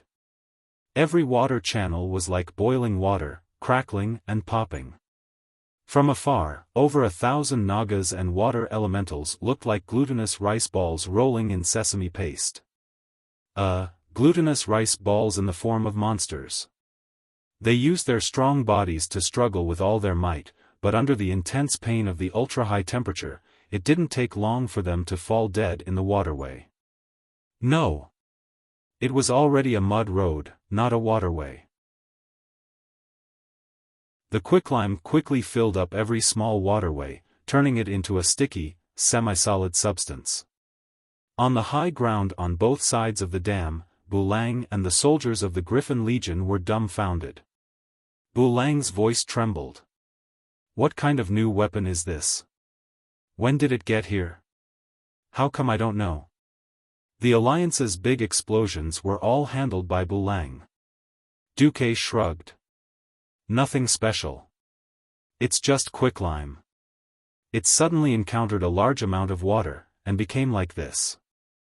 Quicklime was the most commonly used industrial raw material. It would mature after being wet, and was a typical coating material and adhesive for bricks and tiles. Bulang, of course, did not know, because this stuff was originally used to build blockhouses. Quicklime would produce high heat when it came into contact with water. For a certain transmigrator, this was just common knowledge in middle school. But for Bulang, who had never looked back on the road of explosions, this was obviously unorthodox knowledge. Bulang's tongue was hanging out, and his eyeballs were about to pop out of their sockets. His brain seemed to be unable to accept that such a strong Naga division was completely destroyed in a few blinks of an eye. Bulang's brain worked very quickly. If there was enough quicklime, then the crooked, dead lands of Zangermarsh that ordinary people could not set foot in would all become roads. At this moment, the deep-sea giant boss Marogri, who was heavily injured by the high heat of the quicklime, went crazy.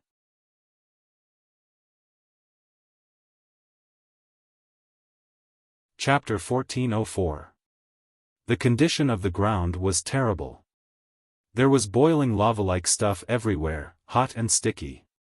It was like walking in the crater of an erupting volcano. Marogri slipped and half of his body was stuck in the slurry mountain of slurry, which made him feel even more pain. Roar! Marogri tried to summon a water ball to get rid of the disgusting stuff on his body, but the surrounding water had all turned into sticky slurry. This stuff was beyond the scope of nature, so he naturally could not command it. Without magic, he still had a strong body that was unimaginable to mortals. His huge body that was 6 stories tall could be said to be unstoppable when he charged. After letting out a roar, he instinctively identified a direction and launched a violent charge. Originally, seeing such a formation, the Alliance infantrymen would probably be scared to the point of peeing their pants. If he had not been blinded by the limestone, a ridiculous tragedy was born. If he had charged in the right direction, whether it was the tiny human infantrymen or the few diesel tanks, they would not have been able to stop him. Unfortunately, he charged in the wrong direction. Dark Swamp Village was originally not directly under Vashch's territory. It belonged to a group of broken. These Drenii who had lost their minds had to add the new label of unlucky in addition to losing their minds.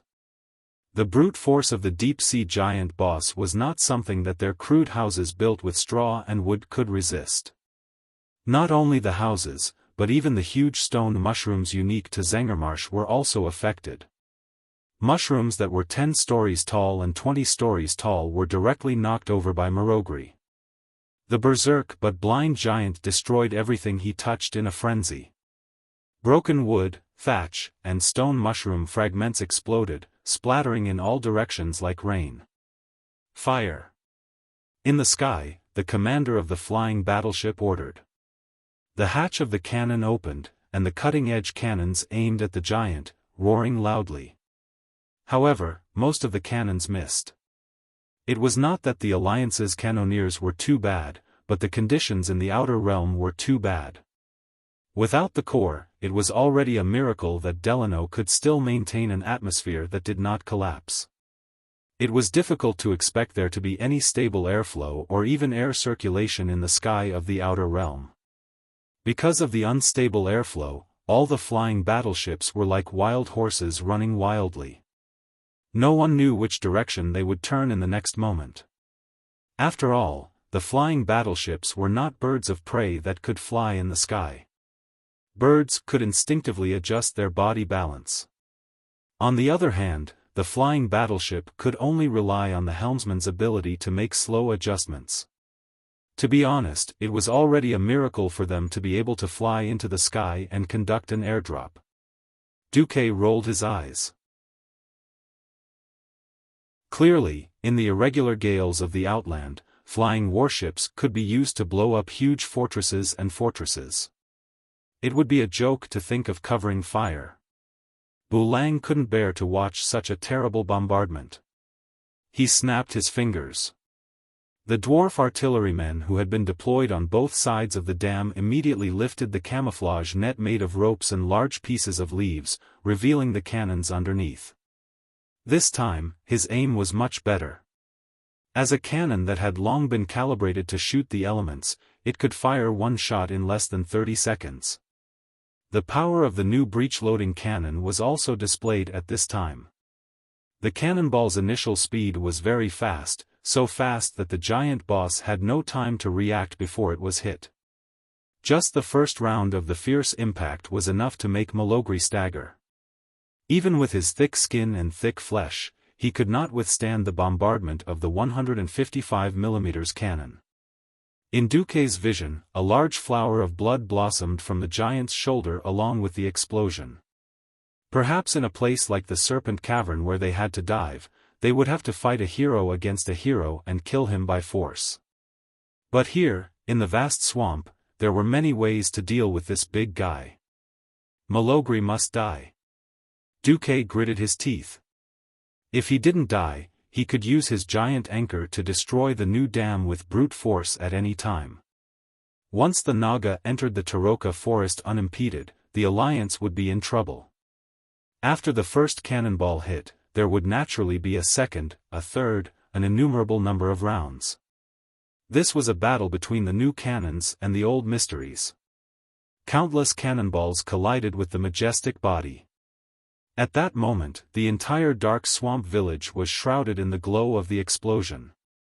In a trance, Duque seemed to see dark ripples of water appearing densely on Malogri's body. These ripples formed a layer of bright blue network at any time.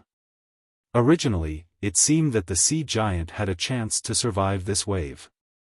But at this moment, the Alliance hit the jackpot. A powerful dwarf bombardier smashed a 4,000-pound super bomb onto Malogri's head. Boom!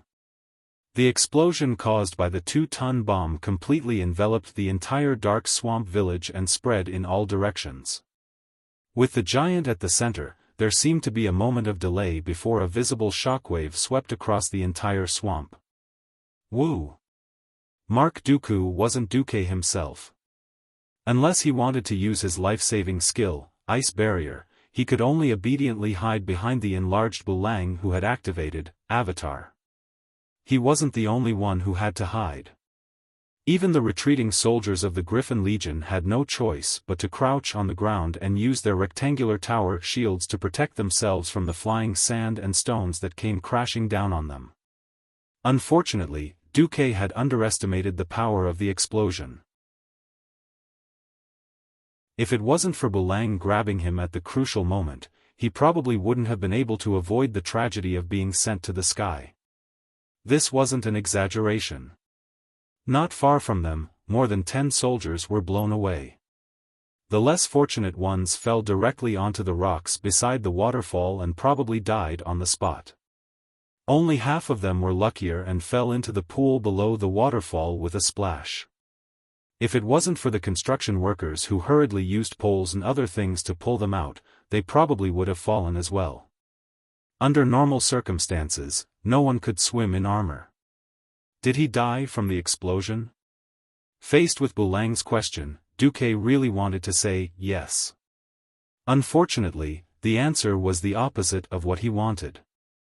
While he wasn't completely unscathed, Malogri was indeed not dead. His huge body was sealed in an even bigger ball of water. To Malogri, this suffocating situation was like returning to his mother's embrace. His face maintained a ferocious expression. His eyes didn't open, and his mouth kept bubbling.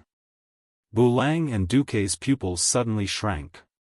Indeed, the huge water elemental beside Malogri that was 3 stories tall was very eye-catching. However, the focus of everyone's gazes was on the petite but charming female figure on the other side. Snake hair, a bow, a soft snake-shaped lower body, and an overwhelming evil aura. There was only one existence that fit this description, Vashj. Kakik. I really want you to enjoy the moment of victory. Unfortunately, I can't do it. After all, Malogri is one of the few decent subordinates I have.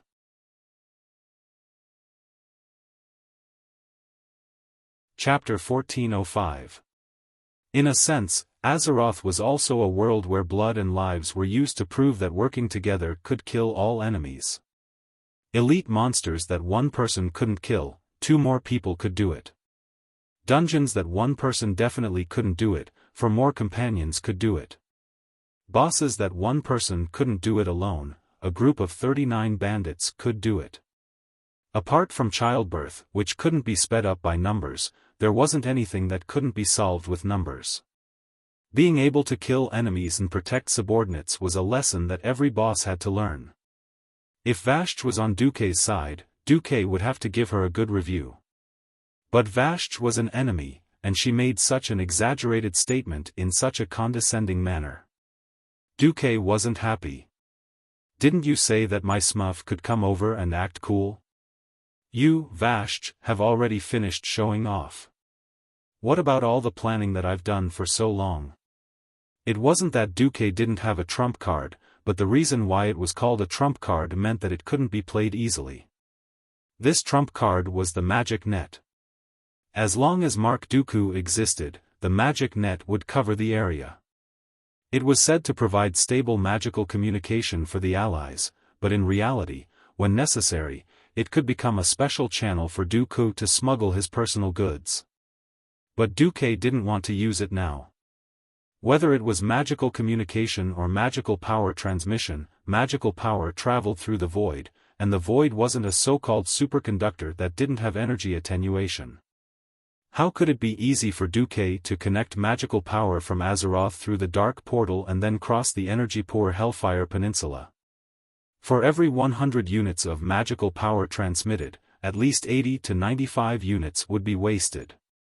If he wanted to send the Sword Emperor of the Twin Emperors over and display demigod-level power, it meant that Dooku would have to use up half of the magical power that the magic net had accumulated with great difficulty.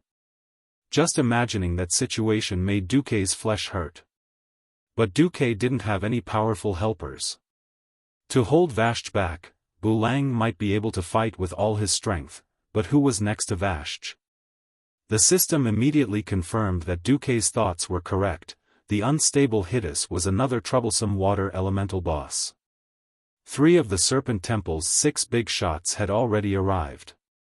Excluding Yusler, whose body was even larger and couldn't swim in shallow water, Vashj might still have 2 other bosses hidden behind them. What to do? Dooku was worried sick. It seemed like William had unintentionally become a target, and the plan had obviously failed. If Vashj attacked, but she didn't want to waste the mana of the weave, what should she do? I'm also in despair. Just then, Bulang made an almost undetectable gesture, and the sorcerer in charge of magical communication immediately notified the captain of the flying battleship in the sky. Another 4,000-pound bomb fell from the sky. Swish, just the sound of his descent through the air was enough to make the distant Griffin Legion soldiers feel their scalps go numb. Dooku sighed. Sure enough, what happened next was as expected. Plop. Plop. When the giant bomb, which was slightly larger than a carriage, fell 100 meters above Vashj, the entire bomb was suddenly wrapped in an even larger water ball. It looked as ridiculous as a gummy candy. Pfft. The water ball wrapped in the large bomb showed unimaginable elasticity. It actually fell from the sky and smashed less than 20 steps away from Vashj. Not to mention exploding, it didn't even make a sound. Dooku and Bulang's pupils suddenly shrank. For some reason, Dooku suddenly thought of a very classic saying, all bullets and cannonballs are just flying tools that fly a little faster. Yes. As long as one had the speed to eliminate its power, then all bullets and cannonballs were nothing. In the world of martial arts, only speed was unbeatable. It was simply too easy for a powerhouse to deal with a free-falling bomb. An unforeseen event that no one had expected happened at this moment. There was no taunting or signs of a fight. Vashj's left hand held her incomparably famous longbow among the players, and the 3 arms on her right actually made a saluting gesture at the same time. This time, Dooku's already shrunken pupils suddenly shrank again, shrinking to the size of a needle. Memories that had been sealed for a long time were instantly triggered. I remember this gesture. In Karazhan, Dooku's main body suddenly stood up. Of course he remembered, because he had returned to the War of the Ancients. During those days in Queen Azhara's palace, every maid of the queen had saluted him like this. At that time, his identity was still the Void Lord of the Infernal Affairs. Suddenly, Duke thought of a possibility, the maid, Seleka, whom he abandoned when Azhara city was destroyed because of her half-heartedness.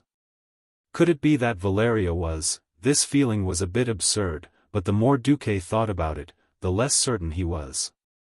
That's right, in history, Vashj was a maid of Queen Azhara. Later, for some unknown reason, she left the queen and ran off to do things alone. Later, she joined Illidan, and in the end, she was killed by the Cenarian Expeditionary Army in Mortal Heroes in the Serpent Shrine Cavern in the Outland. This possibility made Dooku shudder a little. This was not good news. Although he had left a contingency plan for Valeria, he did not know if that contingency plan had been successfully activated. He also did not know what Valeria's personality was like after 10,000 years. The night elves were extremely long-lived. Similarly, 10,000 years could completely change a person. One had to know that even Tyrant, who bathed in the moonlight all year round, had the guidance of a goddess, an adopted daughter, and a group of believers and an entire race to keep her busy, almost had her heart twisted. Not to mention those who were locked up in the darkness and suffering. Illidan was locked up for 10,000 years, but on the surface, he was still willing to fight for Tyrant. In the original history, he also wanted to play infernal affairs from the bottom of his heart, but in this life, no one could guarantee anything. Anyway, looking at how decisive he was in killing, he was not far from being a psychopath. Alright, let's change to Vashj.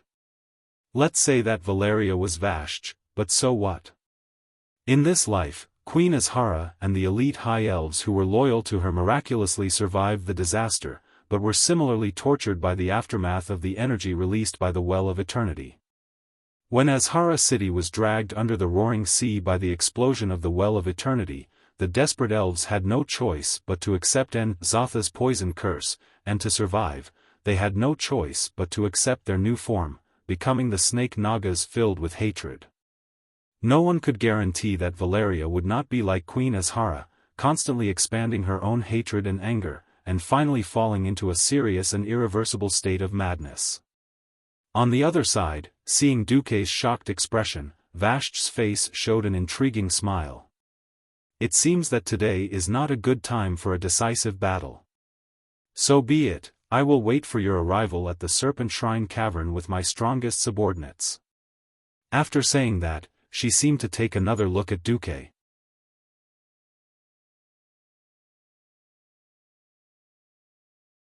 Chapter 1406. It's her? Not her? Duque felt like his heart was being scratched. He was so curious that he was about to explode. He didn't know what to say about this karmic situation.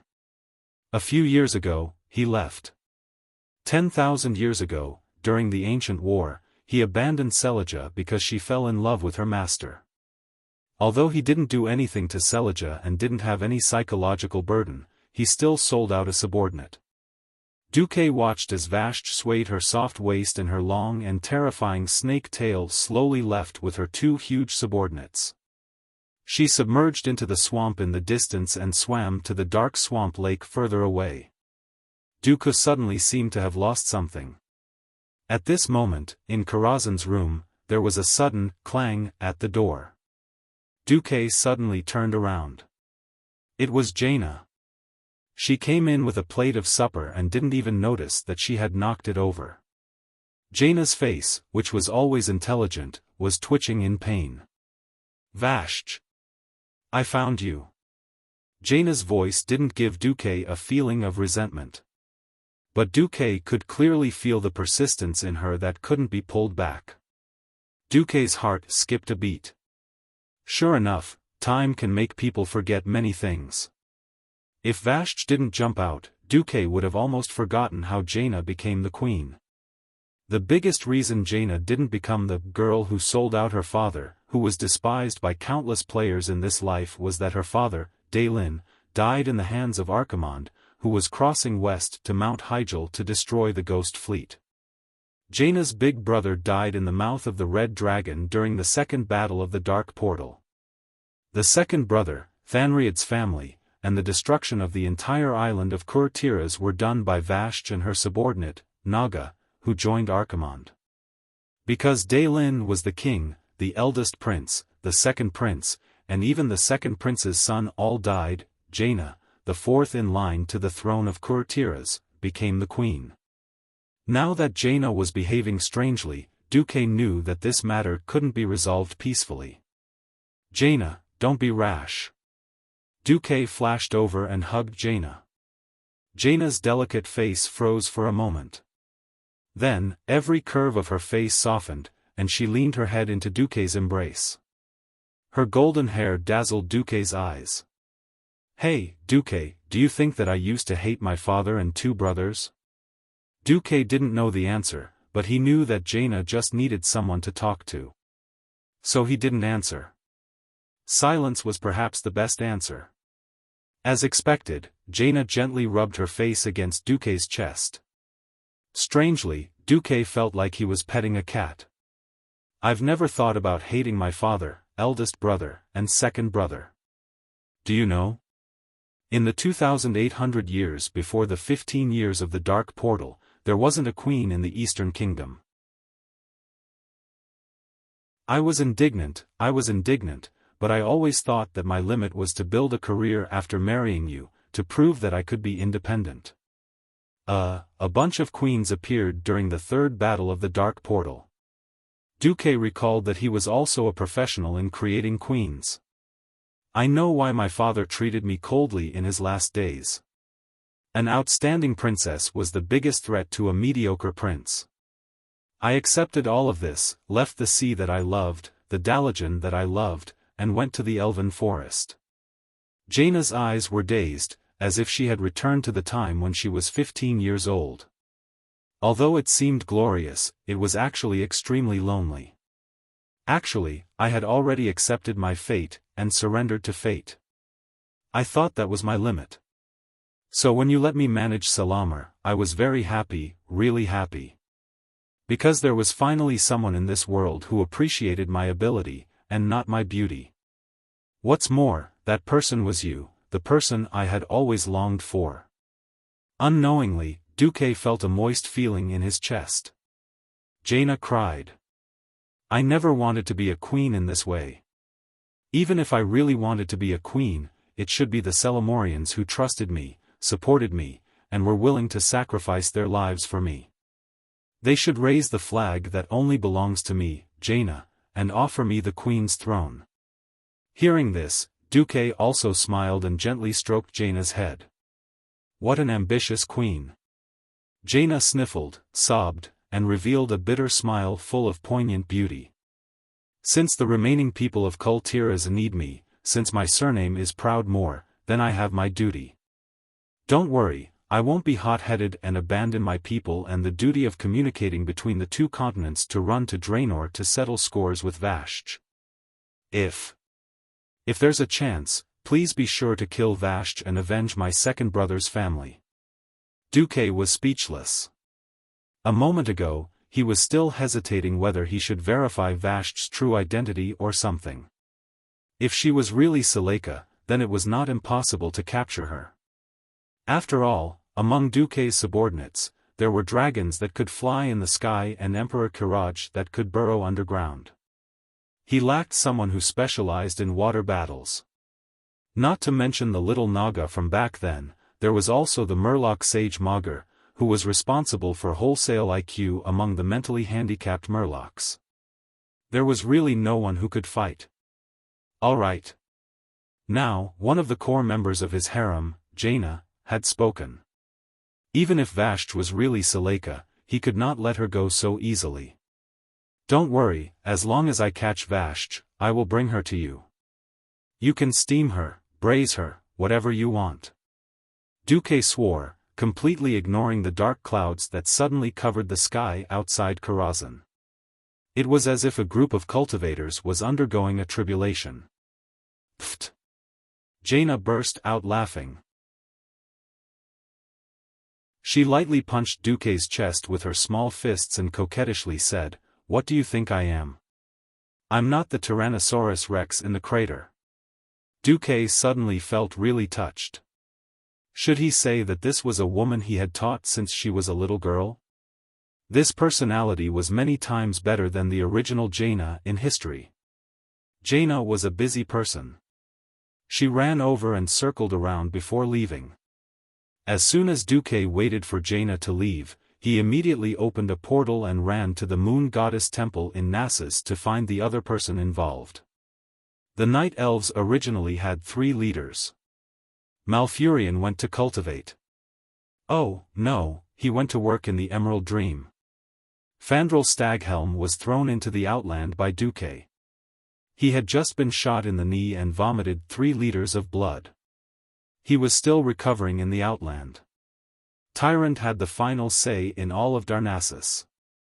Although Duque's surprise visit was more personal, the priestesses of the Moon Goddess Temple were used to it and quickly reported it. Duque met Tyrant in a side hall. You're tuning in to the Xiaofan's Wuxia Tales YouTube channel. Don't forget to subscribe and join us on this journey to catch the most captivating stories.